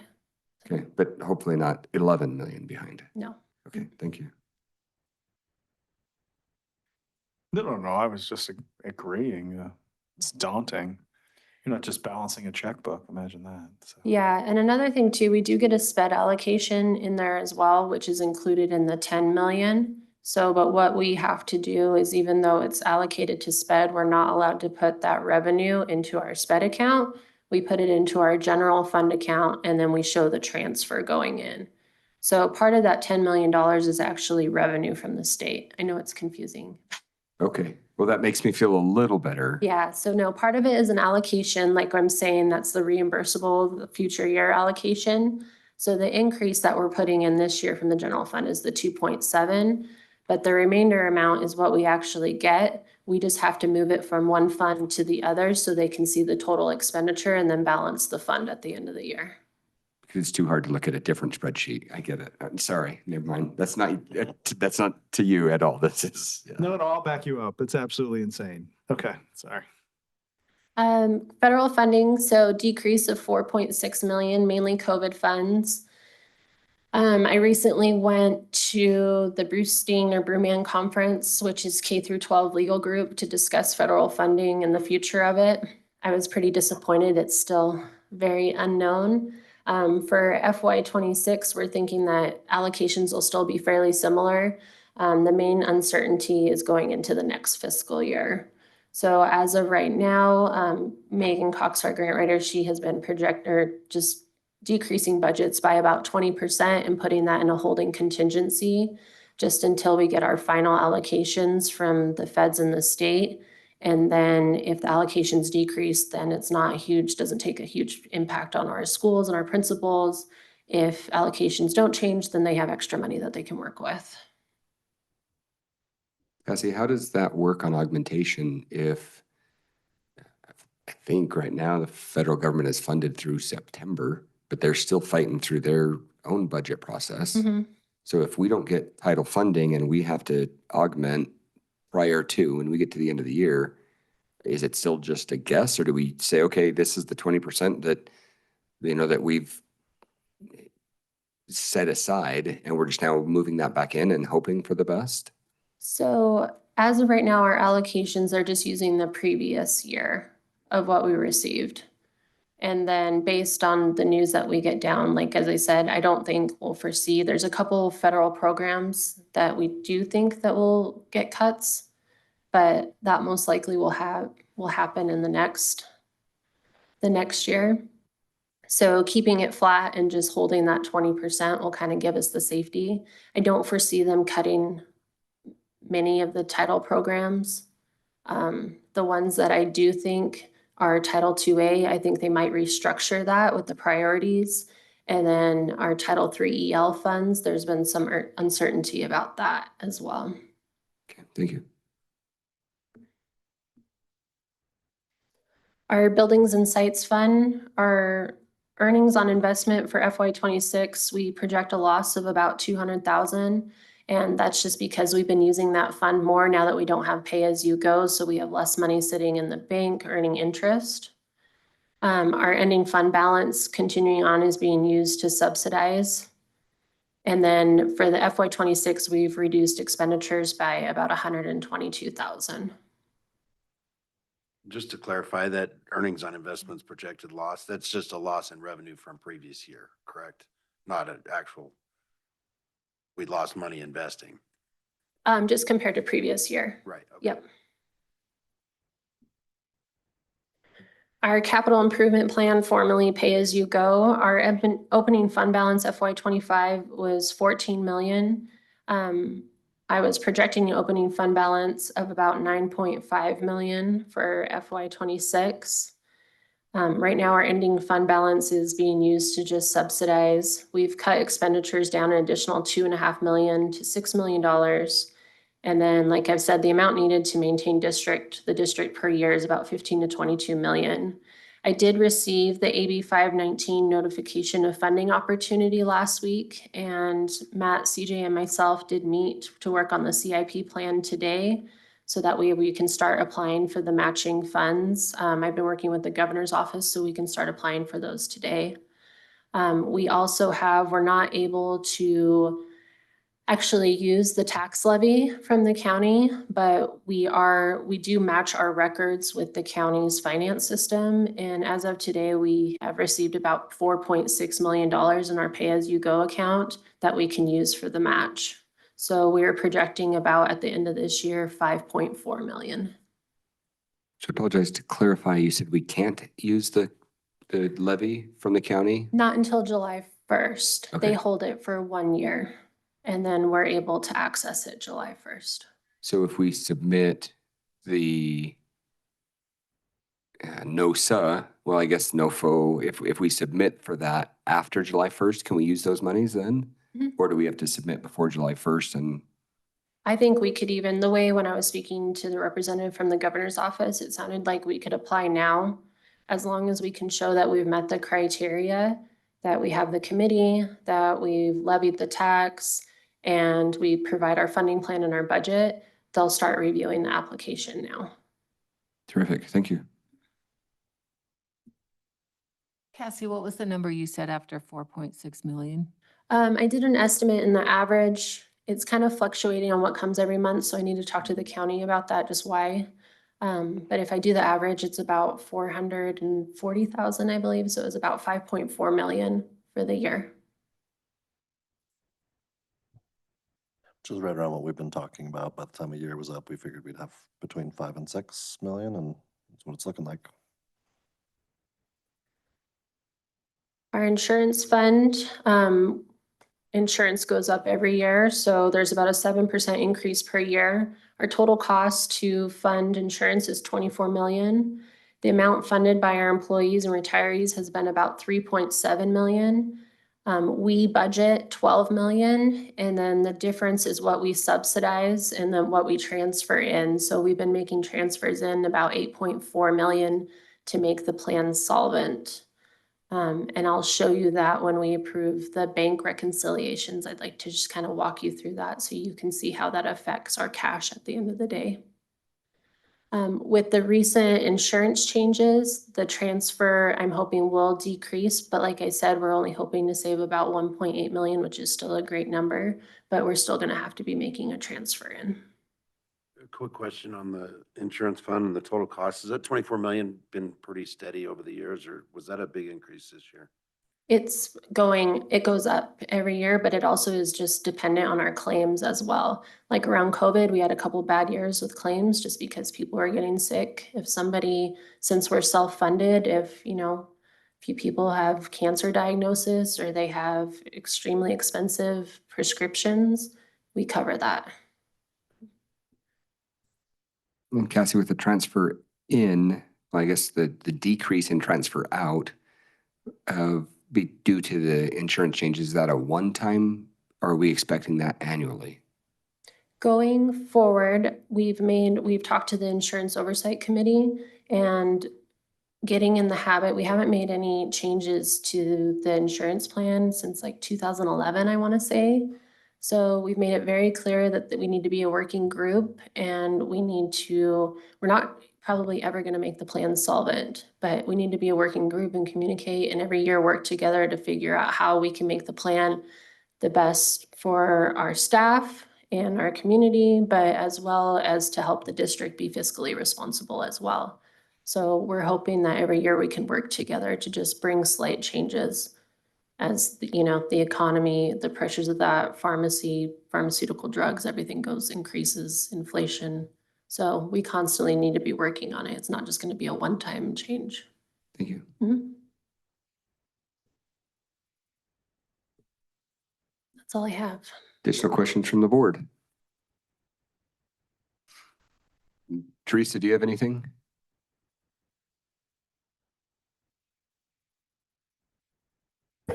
I don't. Thanks, Matt.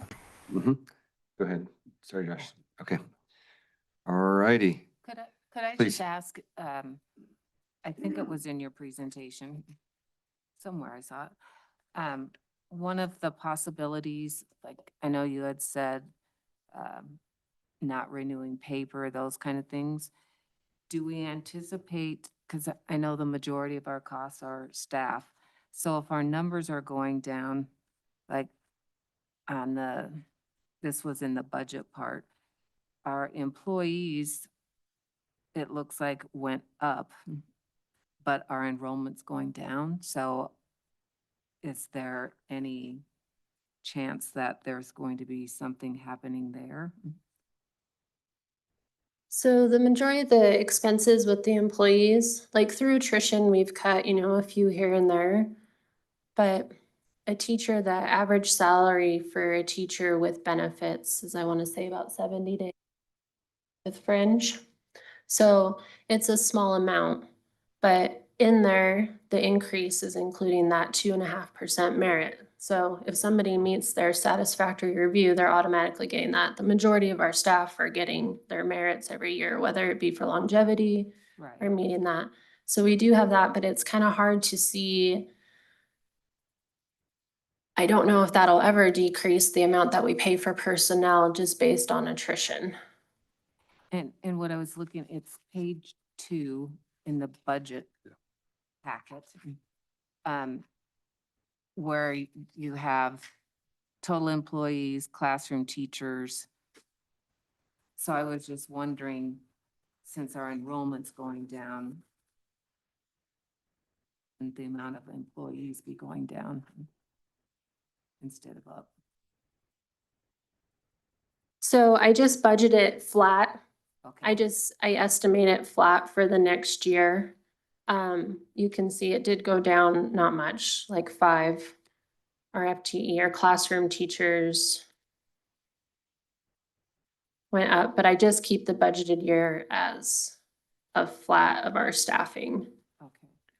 And if I may, Mr. Krinka, correct me if I'm mistaken, but the FTE employees are also going to be conversions from long-term subs into a full-time equivalent because we're not paying our long-term subs the benefits and the other things that go in there. So that reflection may be that we're getting qualified, quote unquote, and let me rephrase that, licensed teachers going into those positions that we didn't have previously. So it's a number that goes up, but it's not it's not like we're hiring necessarily extra teachers. Would that be accurate to say? Nope, correct. Yeah, not creating new positions. Thank you. Yeah, and the total employees too, I pull everybody, so it's even including somebody that might be like 0.25, Okay. 0.5. That So it could explains be it. like a part-time para, they're getting included in there as well, and then I just round it up. Okay. Thank you. Additional questions for Ms. Stahlke? By the way, just to clarify, the meeting that she referenced between herself and Matt and CJ was the other Matt, Mr. Stahlke, not myself. Oh, sorry. No, It's- no, you're good. There's more than one Matt You're in the fine. room. Yeah, I just wanted to make sure that folks knew. Since we're trying to make sure that the board is all on one, not necessarily splitting out committees. So if there are no further questions regarding the budget as proposed, what is the will of the board? I'll make a motion to approve the final budget for FY 2025-2026. Second. All right. Motion made by Susan, seconded by Adriana. Any further discussion? Thank you for all the work you've No, done. thank you guys. along And with if anything everybody changes else, June too. 2nd, I'll be back in a month. So. Thank you. I'll speak on that a little bit on my time later, but Senate Bill 500 has just been introduced and is coming out. Just getting a few looks at it. Nothing I can really share yet because it's kind of up in the air, but it will be real interesting to see what happens with funding between now and the second. So this budget certainly will be up for augmentation once that comes out. Thank you. Further discussion? Motion on the floor is to accept the budget as presented. All in favor, please say aye. Aye. Any opposed? Chair votes aye as well. Motion passes. Okay, 2.03 is receipt, review, and discussion of proposed new policy GDB04, employee separation, IT access notification. This is the first time we're seeing this. This is a non-action item. Mr. Anderson, do you have anything to say on this? Yeah, almost put this on the consent agenda, but decided to do it this way. This is, we've talked about our attempts and our desire to work with our partnership with Pool Pack to make sure we're engaging in risk management practices and have better controls across our entire system, be it through HR or finance, or in this case, it's through IT. And so this policy, MAC and legal worked together on making sure we had something that kind of fit the criteria of what the recommendation was from Pool Pact. So it's a proposed policy, and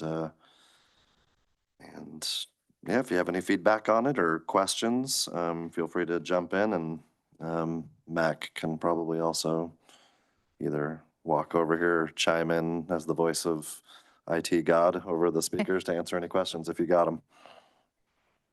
Could I just question, the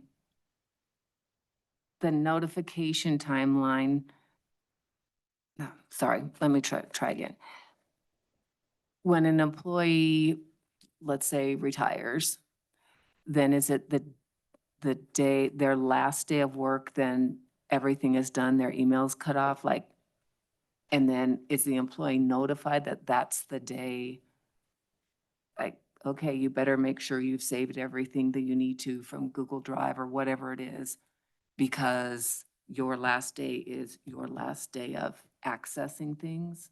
Is that, am I interpreting that correctly? So with regular accounts, when the contract ends is when their termination date when their account would be deactivated.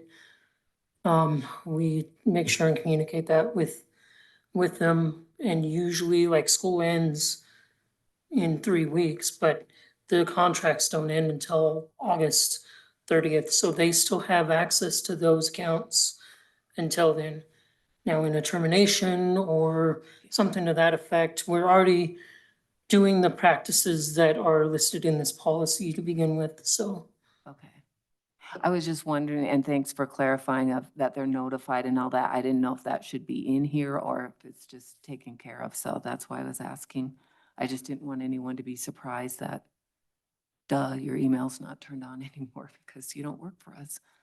And I think it's good to have it in writing, especially after the workshop we just attended. I think too often the passwords are still, someone knows a password to something else and then nobody changes that, or a code, like a building code, an alarm code. So I think that's good to have it in writing and put it to practice. So the policy you're talking about, is that site-based then? Or you notify them that it'll be turned off via like an email, text message, like how are they notified, I guess? Is it only site-specific?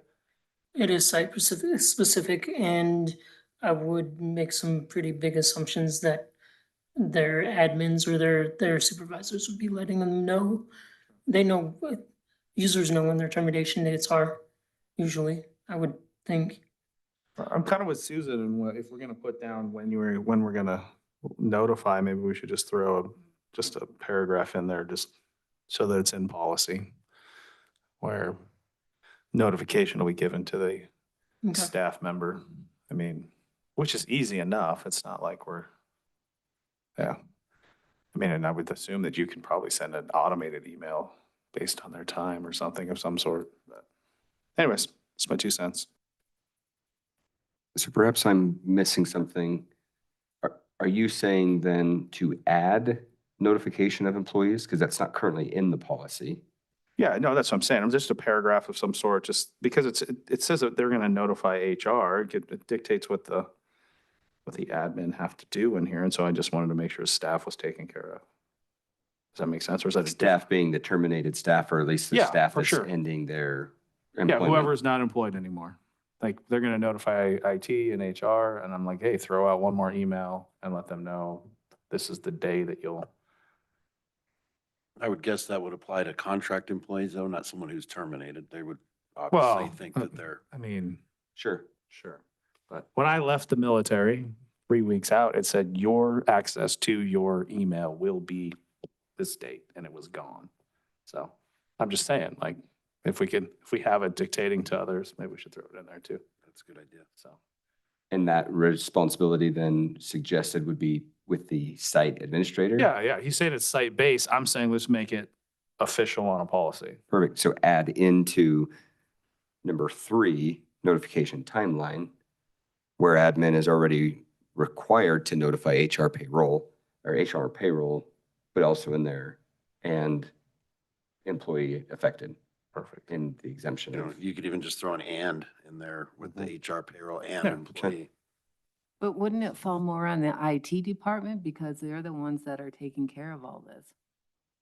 Like if you leave it up to the admin, and I'm not trying to put more work on you, Mac, I know you have enough. I'm just, So I'm I gonna don't jump in. So this Yeah. is the how, so we'll figure that out. Yeah, for sure. Yeah. Of who will do that. You guys don't need to dictate that. okay. So the notes I've made of things that you think may not necessarily be covered are notification to the employee themselves of the date of termination of their access to that, as well as potentially specifying how, like the method that an admin will notify employee, IT, HR, payroll, et cetera. Those are the notes that I've made.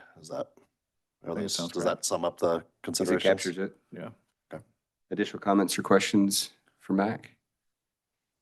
Mac, just to confirm, it's not like you hit delete and poof, their entire stuff goes wrong, goes missing. I see in here that you're taking access. I think the word in here was disable, revoke, or take possession. So it's still there if in the need of somebody that has to get it. They just have to then come to you, I'm assuming. Well, Well, we- IT. We have retention records. We have to keep those accounts around. Terrific. It never goes Yeah. away. Right. Never, It's the ever, internet. It's there ever. for forever. Internet, it is forever. Is there anything they're not allowed to take? I'm just throwing that out there like, That's a loaded question. Uh-huh. that's why I'm Um, wondering, should there be more You clarification? can't of have student your- records. You can't have, like, there's a, Is that covered in another policy? I can't answer that off the top of my head. I'm not sure. Okay. Because I think that's important to look into too, so you don't, it's no different than a teacher leaves their classroom and they haul out stuff that was paid for Take with. the desk with Yeah. them, right? Like I what mean, it what does belongs to the happen. district and what Yeah, belongs it to does them. happen, so. The same concept digitally. Yeah, it's a Yeah. good point. I marked that down too. It's good. Last thing if there's nothing else, and Teresa, if you have something, please feel free to jump in. I'm just not seeing it come up on the screen. So if I ignore you, I'm not trying to. The last thing I have is there a method to prevent early access, particularly in the case of a termination? I have worked for organizations where somebody walks in and all of a sudden they have no access, not knowing that they're being terminated, and that has caused some consternation. So the only time, and I believe it even says in there, but the only time I terminate immediately is when Cody walks down to my office and says, they're done. Okay. And it comes from Cody. It doesn't come from a principal. It doesn't come from anybody else. It comes from the HR director. Great. Thank you. Okay, we'll see this then back in a couple of weeks, perhaps a month, depending on what it takes to get the changes and if it goes through legal. But I think that there should be no reason that we can't have this decided on the next reading for final approval. Yes, and just as a point of clarification, I was reviewing minutes from a previous meeting, and we haven't quite done this recently because it's been a minute since we did a new proposed policy. But it was suggested that maybe after feedback was given here, that second reading could or would go through consent agenda, because at that point, everything's been in there. And if you guys want to pull it out, you can. Is that how we want to do that? Or do we want it to be an agendized for action item every single time? If I recall correctly, the policy does say that we created, the policy does say that it can go into consent agenda and it can just be pulled back out if any board member wants to discuss it further.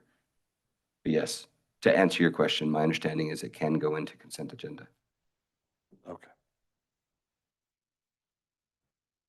Perfect. Did that answer your question? Because you. I think so.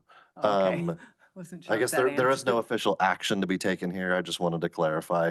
So I guess what I'm saying is this will probably be on the consent agenda next time, and Great. feel free to let. Yeah, let from a timing me, us standpoint. know to Yep. rip it out if we need to.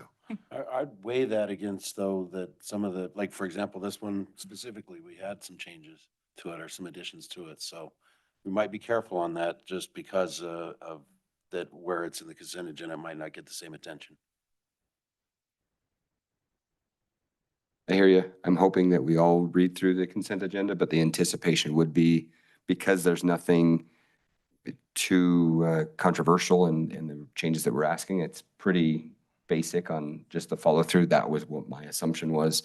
But yeah, whether it's in there or not, it can certainly be discussed at the next meeting. What I'd offer is that sometimes those changes can come through the discussion that we have here on the table. It's not something you may look at it consent and say that's fine. But if we talk about it for a moment, it may bring up something that maybe we missed. So just throwing that out there. Sure. Then as we move forward, perhaps we can give advice to staff as to whether we think this should go into consent, or sorry, be pulled out separately, or if it can go into consent. Because the intent of the policy was to allow quick, I shouldn't say quick, but to allow for efficient review of policies and changes and not necessarily bog it down. So that's something that we may need to review on that policy as well. But yeah, in the meantime, we can always pull them out. So for now, let's go ahead and potentially throw this on as an action item then, Mr. Anderson, if you want, if you don't mind, instead of consent. Thank you. Yep. Okay, thank you very much, Mac. Appreciate your time. All righty, we're finished with our discussion and action items. Speaking of our consent agenda, 3.01 is such. Move to approve the consent agenda. Second. All right, moved and seconded. Sorry, just writing some notes down. Get my letters right, JB and JD. All right. Any discussion on the consent agenda? All in favor, please say aye. Aye. Any opposed? Aye. Chair votes aye as well. Motion passes. Thank you, Teresa. 4.01 is our superintendent's report. Awesome. I don't have a ton to share with you today, but just a few updates for you. Since our last meeting, we did interview and appoint a new principal for Adobe Middle School for next year, and that's Jen Goal. Emily, who is sitting in the room with us today, is, as you might recall, will be our new director of secondary ed for next year. And so Jen Goal, who's a current VP over at Adobe, is going to do a great job. Really excited to have her join the principal ranks and take on that new challenge. But she's going to do awesome. We have a lot of confidence in her, and staff there is excited about it too. So looking forward to that. And this other one, I forgot to mention it. It was a little bit of a different process, but for West Wendover High School, Craig Kylonen is retiring at the end of this year. Regrettably, he's been around for a long time, and we're going to miss Craig. But his current VP, Jared Holloway, has also been selected to be the principal of West Wendover High School. So, for those of you that know him, he's been at West Wendover for a while. He and Craig very lockstep and a lot of what they did out there and the good things that are happening at West Wendover High School. So excited to have him carry on that work that they're doing. And we've been doing some interviewing for the admin assistant for the board and for me, as well as we've interviewed for the Carlin principal position, and not quite ready yet to announce either of those positions for you yet. But between now and our next meeting, those will have been decided, and we'll be excited to share those new additions to our either to our staff or to those positions. Same with vice principals, not ready for those yet. Yeah, we haven't decided, I don't think, on any vice principals yet, right, Cody? Yeah, lots of times, some of the candidates for vice principals and principals are the same, and so it's there's a little bit of a trickle effect. So we got to get our principals in order, and I know the ones who are waiting on hiring vice principals are, come on, get your principals figured out so we can get our vice principals figured out, and we're trying to get there as fast as we can. But I know, like, Cody and Ray and Emily were up in Wendover today to help out with that because they got to hire a VP up there, and so yeah, we'll let you know as those get sorted out too. Continuing with some more updates, Cassie mentioned that we're working on that CIP for the capital improvement plan.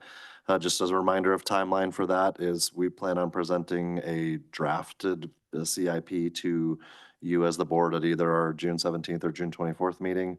It has to be done in time for August, and so to make sure we don't put ourselves in July with the only meeting, and what if there's something we want to change, we're going to get that to you in June for your hopeful approval, and that will factor into account the $5 to $5.5 million that we plan on hopefully getting matched. And I'm looking forward to getting some projects done that we've been talking about for a couple of years, and seeing more projects for subsequent years. And so it'll be hopefully a happier looking CIP than it has been the last couple of years.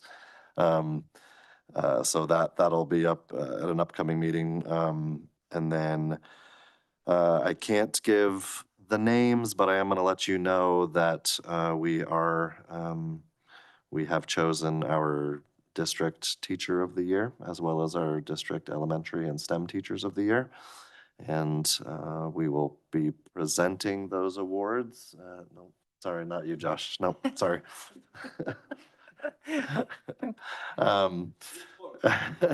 It was a tough decision. Sorry to disappoint you.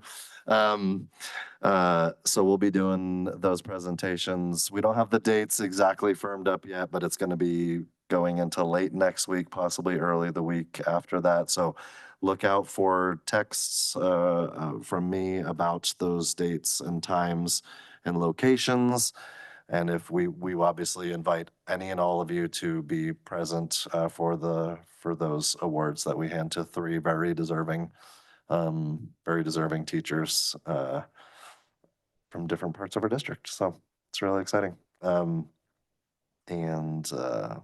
we'll report back on that. And we'll probably ask those recipients to come to our next board meeting as well in June, even though school will be out and they'll be off for the summer. We'll still ask them to come join us.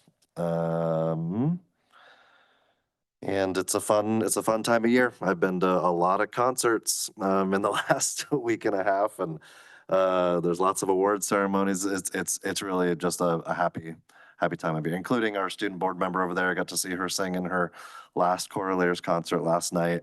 I didn't see her or her mother bawling tears of sorrow, so they did a good job holding it together. Maybe you cried at home later, I don't know, but Taya's been she's been part of Correlares all 4 years, right? That they've been in high school, and I've been happy to. My son is also in Correlares, and I've been able to watch her and others for the last 3 years, as well as Dr. Byers' daughter Riley. And so anyway, there's lots of great things going on at all of our schools across these last few weeks with concerts, awards, and obviously graduation. This is a wonderful time of year to recognize the amazing accomplishments. And I just, as you get opportunities to celebrate our kids and the hard work of all the staff and the support of their parents, et cetera, I encourage you to do that. And yeah, thank you for all your support as board members. And I know I want to say a call out that a couple of you have been going to schools a lot lately, and I know they appreciate it. They notice it. And so thank you for visiting our schools and our principals and being present and showing your support for your kids and our teachers. Appreciate that. Thank you very, very much. Mr. Anderson, anything? TJ? All right. I have a question. Hey, so the road, so there's everyone knows about the construction over in Spring Creek. And there is that road that they're detouring down, which leads to our parking lot. Are we doing anything? We don't have a lot of money here. And so repaving a parking lot's can be cumbersome. Is that part of that? Are we planning on doing some of that after we have all those cars detour from the highway into our parking lot? So I just want to make sure I don't think I know the answer to your question, but I want to make sure I have the right question. So are you asking, is part of so we're talking about Spring Creek, where they're putting in the new, their detour goes right through the roundabout, where they're putting in the roundabout. So your question is part of that project, are we going to get stuck with the bill of fixing a road? I'm just wondering if anyone's brought it up, because their detour literally pushes them through our parking lot. So if I may, technically the detour sends them down to Behind Maverick? yeah, behind Maverick, which is, and I just lost my Google Maps. That one is Tres Cartes. So they go from Tres Cartes then down to whatever the one that's between the Maverick and the. So I would encourage you I appreciate that. I would encourage you to talk to them about what you're going to do. I'd encourage you to put barriers up then, because that's not what's happening. So even if they're not officially getting detoured, people are essentially using it as a detour. Is that what you're saying? And the folks that work, I would actually also encourage you to reach out to NGM and talk to them about their employees who are going 30, 40, 50 miles an hour down that road too. So. Well, you'll explain, are they going through So it goes through and like these guys are saying, it detours and it tells them to go off onto a different road, but you can literally just keep going and you go right through the parking lot. And if they are, because I have to drive it multiple times a day, they're idiots. And I mean that respectfully, in that it takes them, if they're doing that, it actually puts them behind because then they're stuck trying to get out of the Spring Creek High School It's tough to do. and it's nearly impossible at I'm just telling you what's busy going hours. on. And so, my biggest, That's a good honestly, in the point. big grander scheme is like, rather than pointing fingers is more, hey, we don't have money for maintenance. And so this is going to add to it regardless of what, the signs are close enough to where it's confusing whether you go through our parking lot or you turn on the road. So, I would encourage you to call who's ever overseeing that. And then honestly, maybe talk to NGM about, hey, can you ask your guys not to go through a parking lot? Because it does put a lot of wear and tear on it that we can't, and then, And safety as well. And yeah. I mean, we're going to, but schools so their excuse is going to be schools getting out. So at that point, I would encourage some cones and barriers, but that's just my opinion of the situation. So. And I apologize, I was only thinking one way. Yeah. Yes, theoretically, northbound could turn right into Spring Creek High School, travel along the frontage road to get to Boyd Kennedy, then turn right and go from there. So yes, so And when a I was out right there, for northbound. when I was out there last Tuesday, that's exactly what the detours looked. I was When we going- came back, that's the detour, regardless of what, is confusing enough to where you go straight right through the parking lot. Gotcha. All right, So- we're gonna look into it more. Cool. Thank you for bringing it up. Yeah, good point. Thanks, Josh. Mhm. Now that I follow what you're doing. I'm just making stuff up here. Oh, no, I was like, I'm not following why they're you're doing good. that, but yeah. I was like, listen, If they're going the other way, they're still idiots, but respectfully. Respectfully. All right. 4.01 is, 5.01 is our board matters. So Taya, what we'll do is I'll start on the other end and we'll work our way this way and give you some time to gather any thoughts. If you'd like to add anything, we'd love to hear your thoughts as the closing student board member for this academic year. No pressure. All right. Miss Susan, you're up first. Okay, I have a report as NASB director now, so Jeff, you can feel free to chime in, or Adriana as well. I won't go over everything bit by bit, but we had a meeting on May 16th as talking about the bylaws, and they want to improve the transparency and clarify some processes. So looking at those, there'll be a few changes probably. And I will send you the minutes from this meeting as well. So that's why I won't go into too much detail, but I did volunteer to serve on the nominating committee. So they'll be asking for nominations here pretty soon for like president. Anyway, the executive. We got a legislative update. I figured Jeff can talk more about the legislative side. Tom gave us a financial report.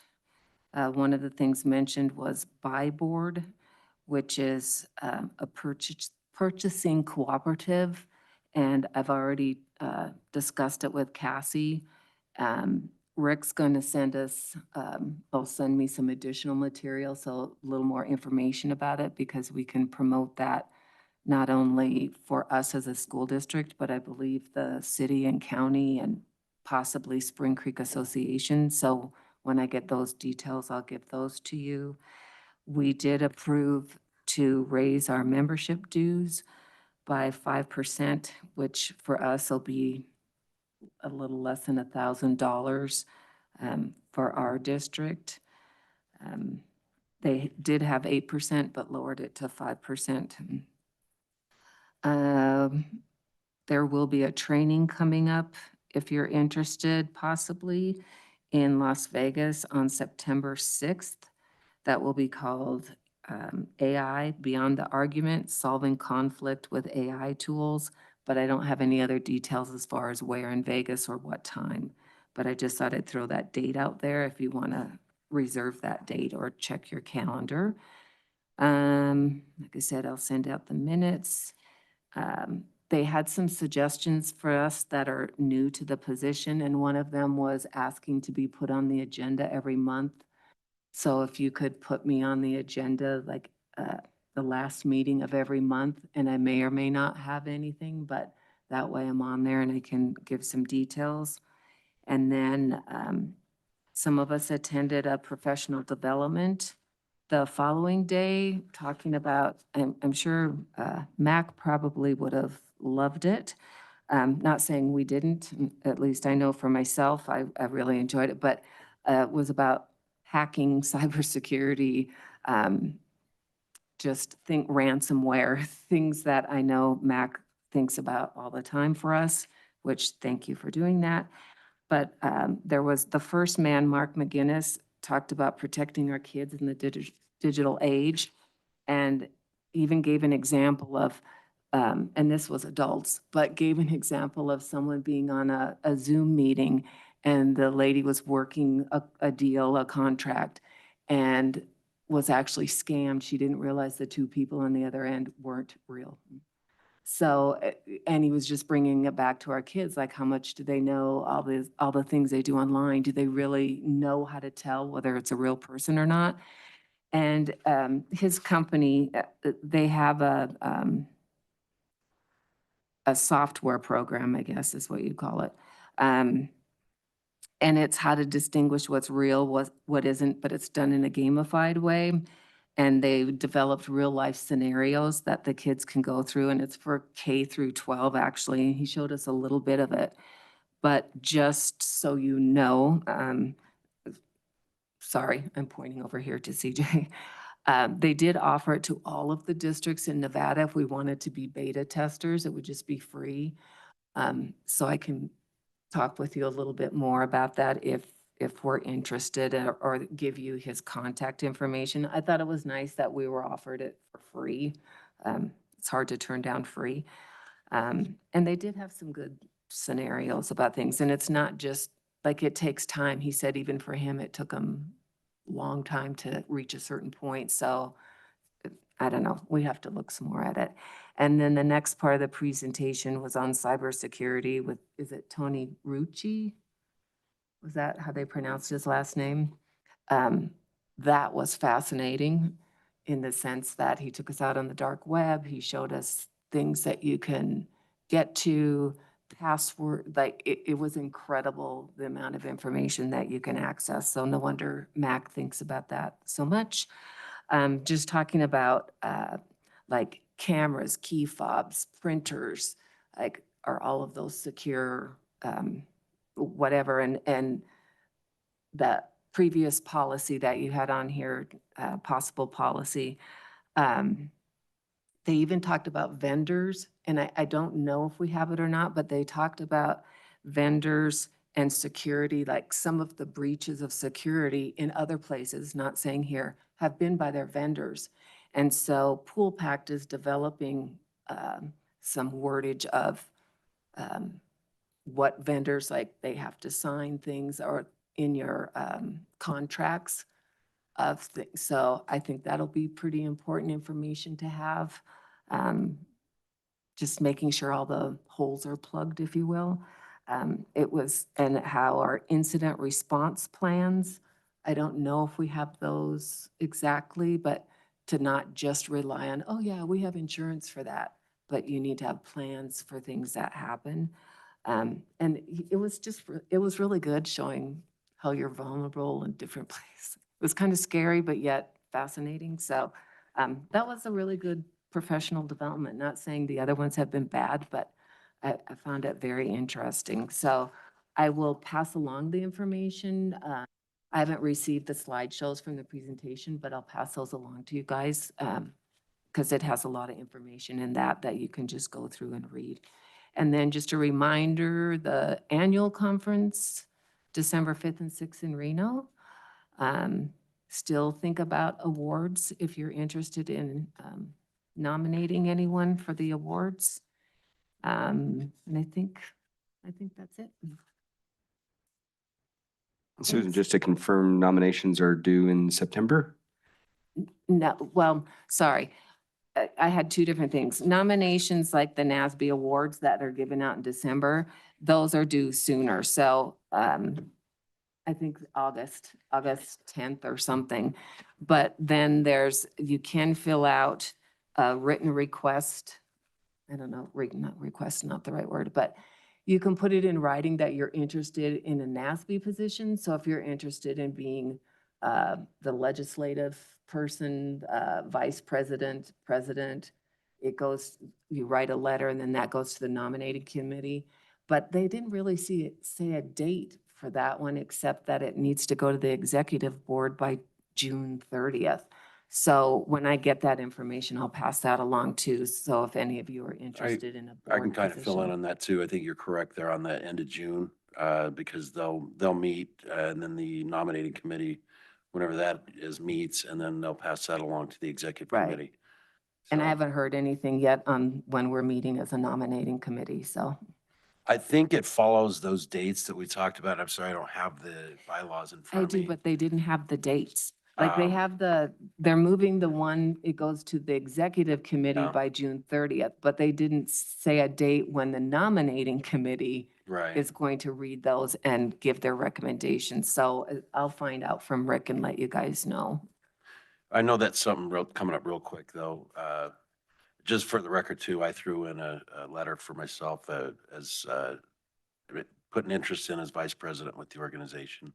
And what was actually approached about that, and Rick was like, you'll want to get this in soon if you're interested. So if anybody's interested, there's 3 positions, the legislative chair, and then you have vice president, and then the president-elect.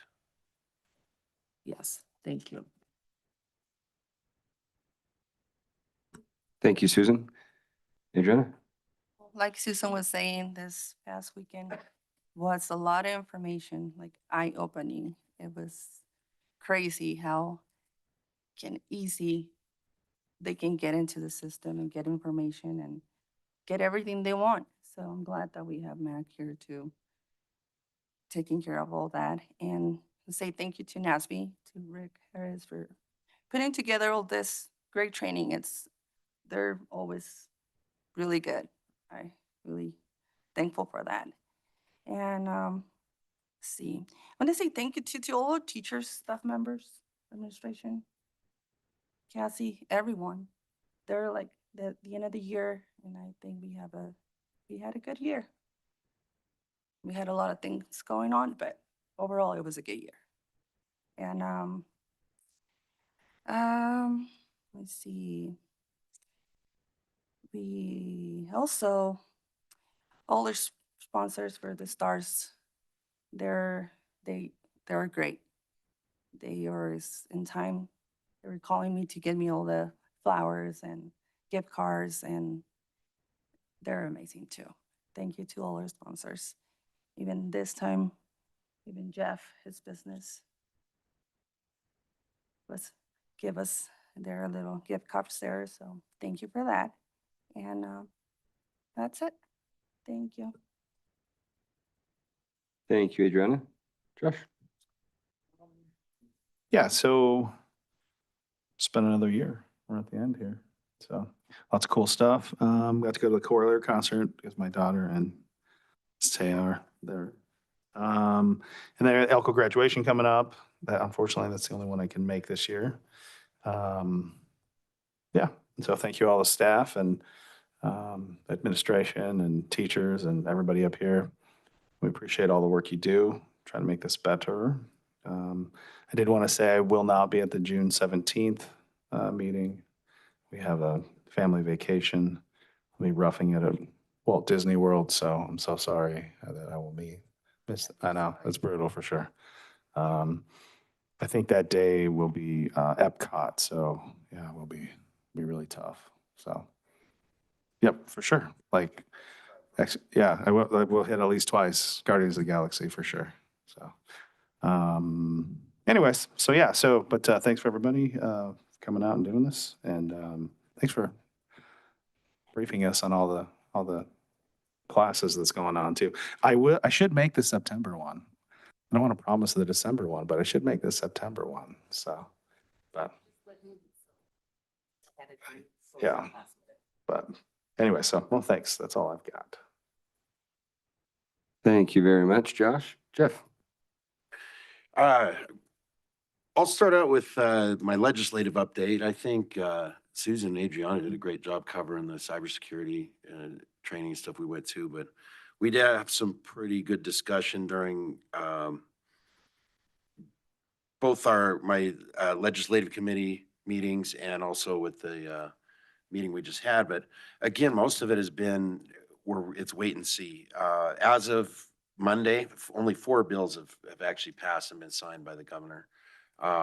Several of them died on Friday due to a pretty big deadline. Thankfully, one of those was daylight savings time. That will not be going into law. So no 4 a.m. sunrises for us, especially on the east side of the state. However, yesterday on the 19th, Senate Bill 500 was released. That's one of 5 bills the governor puts out that are exempt from deadlines. This one deals with, Senate Bill 500 deals with K through 12 education funding. I've had a hard time getting on some research on this today because the legislature's website has been down all day. But I do have the text of that, and I'll get that emailed out to you if you want to look it over. But summarizing it, I can't tell if this is an increase or not, but I'm hoping it is in per pupil funding. It's kind of wait and see. But one of the things that this also does that I wanted to make sure we were in good shape on was that it would repeal NRS 388.397, and that could result in unused CTE funds reverting back to the general fund, potentially disrupting continuity unless we accelerate our CTE program expenditures, or if we secure alternate funding paths. So that's something we might want to look into on what we're holding there and how that'll affect our budget. But again, it's just wait and see. Senate Bill 500. And there was a hearing on that tonight, so I'll be checking on that on my ride home to see what went on with that and which direction that goes, because I know there's possibly a competing bill out there too.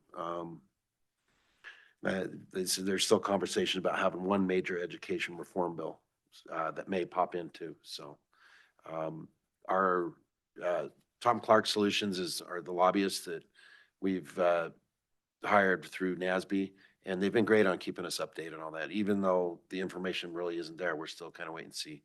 They had said 4 bills passing at this point is one of the lowest, if not the lowest ever so far. So it's been an interesting session, to say the least. A note on the home front, I just want to give a shout out to Principal Kylonen over there at West Windover High School, retiring this year. Had a chance to work with him over the past few years in many capacities, and he'll be missed, but I know he's got some great plans going forward. So best wishes to him. And yeah, and thank you to all the teachers. We just had Teachers Week and everyone that's presented tonight, and that's I'm going to stop there. Thanks, Chip. Just to clarify, with SB 500, you said that NRS 388.397 would be repealed. Yes. And that would push CT funds back to the general fund for the state, or general fund for us? I believe to the general fund of the state. Okay, thank you. Sweeping accounts. Yes. Okay. Teresa, do you have any board comments? Not at this time. All righty. Thank you very much. We'll let you save your voice. Ms. Perkins, we will turn the time to you now. No pressure on the last student representative of the board meetings for the year. I knew you could handle that. I am a proud Elko High School student. And I have 3 more weeks to go, but almost a proud Elko alumni. I have found my place at Elko High School in all my extracurriculars, in my classes, and in my peers. I believe that there are so many opportunities for to foster your interests. And I myself thank choir in Coraliers and HOSA, Future Health Professionals, for letting me learn about music skills and healthcare skills. HOSA has inspired me to take healthcare further, and I will be going to Colorado Mesa University to pursue a bachelor in nursing. I was also chosen to be this past school year to be a part of a peer group of students to interview for an audit at Elko High School. And in this group, I just want to say that the majority of the things that were discussed were all positive. Like, I think this year Elko High School has been a great year, and I believe that it's gonna get better, and I appreciate all the teachers. And I would just like to say, as a goodbye, in the Elko High School spirit, we have pride to rock it with the white and roll it with the maroon. Thank you. Well done. Thank you very much. Okay. A couple of things from me. Again, I'd like to echo, thank you very much to our teachers, our staff, our professionals, classified, certified, for another great academic year. For the board, as we move into the next academic year and agenda generation about a year from now, CJ and I ran into some, oh, we got to get this on this agenda because it's the end of the year and otherwise we don't have any issues. So, or otherwise we're going to have any issues. If we postpone next year the meeting during graduation week, that will impact our budget presentation that we just saw. So we just need, that could impact. So we just need to be aware of that as we move forward. And I will forget it in a year. In fact, I'll probably forget it tomorrow. So I wanted to throw that out now to make sure that it was at least out there in the World Wide Web. We'll forever have it and somebody can hopefully look it up. Also, I was not paying enough attention. Josh, thanks for saying that you're not going to be here the next meeting on June 17th, because I also will not be here. So under policy, when the president is not here, the clerk takes those responsibilities. It doesn't say what happens if both are gone. So we will need to run to someone, and experience-wise, Teresa, you have it, but of course, we also have some folks here that I will communicate with, and outside of the board, I'll just kind of talk with somebody about who can run the meeting in Josh and my absence. So I apologize for that. Congratulations to our graduates. I look forward to seeing those that I'll be seeing in person and those that I'm not, including a few gentlemen at Elko High School that I've known since they were in our Cub Scout den. One of the young men was here this evening, so I'm bummed I'm going to miss them walking across the stage, but congratulations to all of our graduates, and congratulations again to our staff for surviving another academic year. Look forward to the summer. Happy Memorial Day to everyone, and that concludes my remarks. So we will move to our accounts payable. 6.01 is approval of the accounts payable. Move to approve the Board Docs 5/2025 PDF. All right, there's a motion to Second. approve, and there's a second for Board Docs 5.20.2025. Any discussion? All in favor, please say aye. Aye. Aye. Any Disclose that I work for Lone Wolf, so I'll be abstaining from voting. All right, thank you.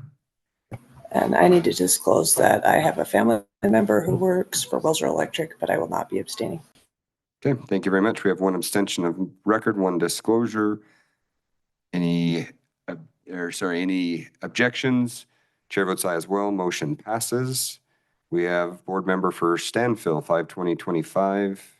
What was the will of the board? I'll make a motion to approve Board Member Stanfill. Second. All right, moved and seconded. Discussion? Any disclosures of record? I'm assuming Ms. Stanfill, you will not be voting on this one? All righty. Perfect. We have an abstention on record. All in favor, please say aye. Aye. Aye. Any opposed? Chair votes aye as well. Motion passes. 6.02 is a non-action item. This is receipt of our bank reconciliations. Ms. Stalkey, I believe you had indicated you might want to say something during this presentation.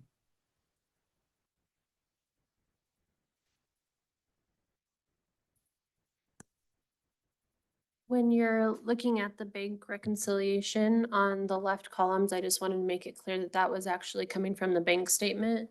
And then on the right side, the trial balance, that is from our accounting system.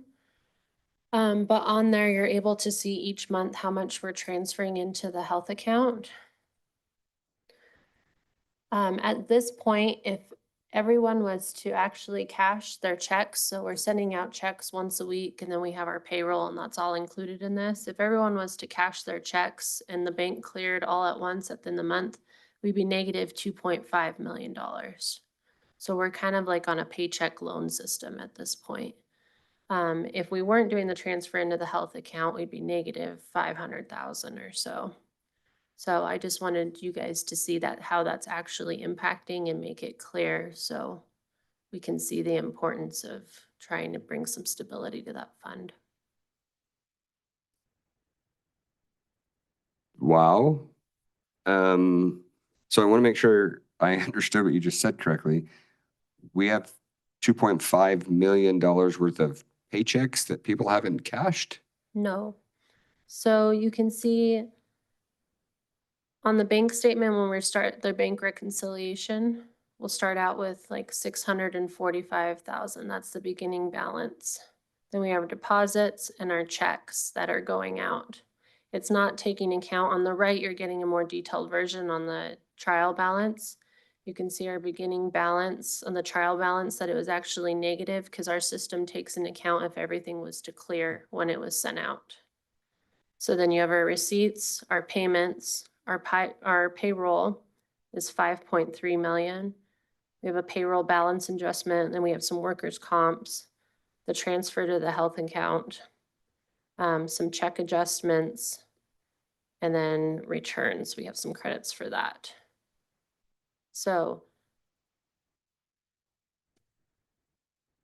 as I say, if everything was to actually clear the bank, if we weren't on an accrual system, everything cleared the bank right then and there. Everybody took their check in hand and went to the bank. That's what it would look like at the end of the month. And then what is there a deposit coming on the first that clears all that and it starts all over again the next month? Mm-hmm. Yeah, so we get the pupil-centered funding plan at the end of the month usually, or the very first of the month. And then we'll get our $13 million and then we start over, but we're already negative about 2. So there's money in the bank, but we're still having to pay last month. Things from last month aren't getting cashed. So Where does the money come from if all of the checks clear at once? We just start bouncing checks.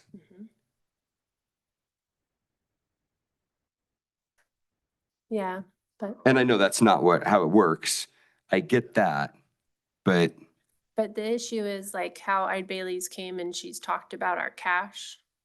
We need to have some cash flow going through there. So I just wanted to make it clear so you guys can see the effect of that and the importance of us communicating and talking every year and making changes to plans and keeping up with our economy and inflation and our budget concerns. Because this is what happens when we have 10 years of stagnant.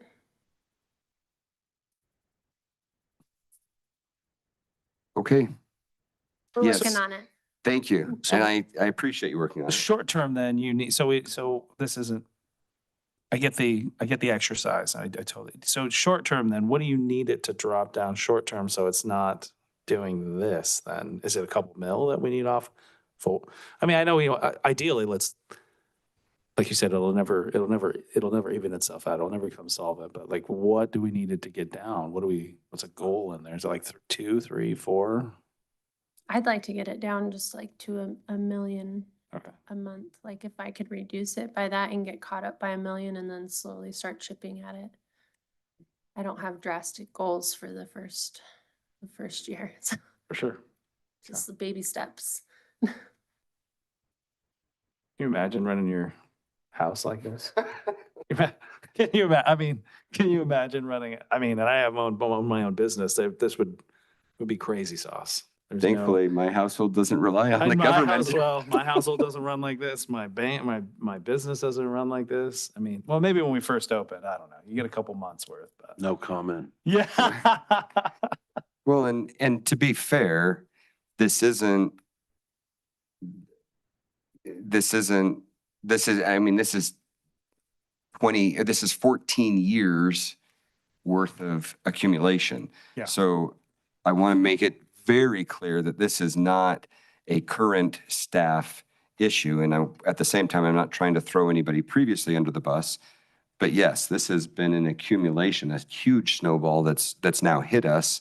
And I appreciate the fact that our current staff and this current board have asked these questions and have gotten this transparency and have started to make amends on what this really scary number looks like currently. So thank you to our staff. I appreciate that. And yes, we will continue working on it. Let us know as the board how we can help, because there's not a lot we can do when we have expenses that are forced on us with no funding from the state and federal government. Okay. Well, ending the meeting on that positive note, let's go into public comment. Please, somebody say something good. All right. It is graduation. Happy time. Happy Memorial Day, as I mentioned. And we will, well, some of us will be present in about 3 weeks, or I guess a month now. Some of us won't be, and good luck to everybody. Thanks. Have a great summer. Bye all.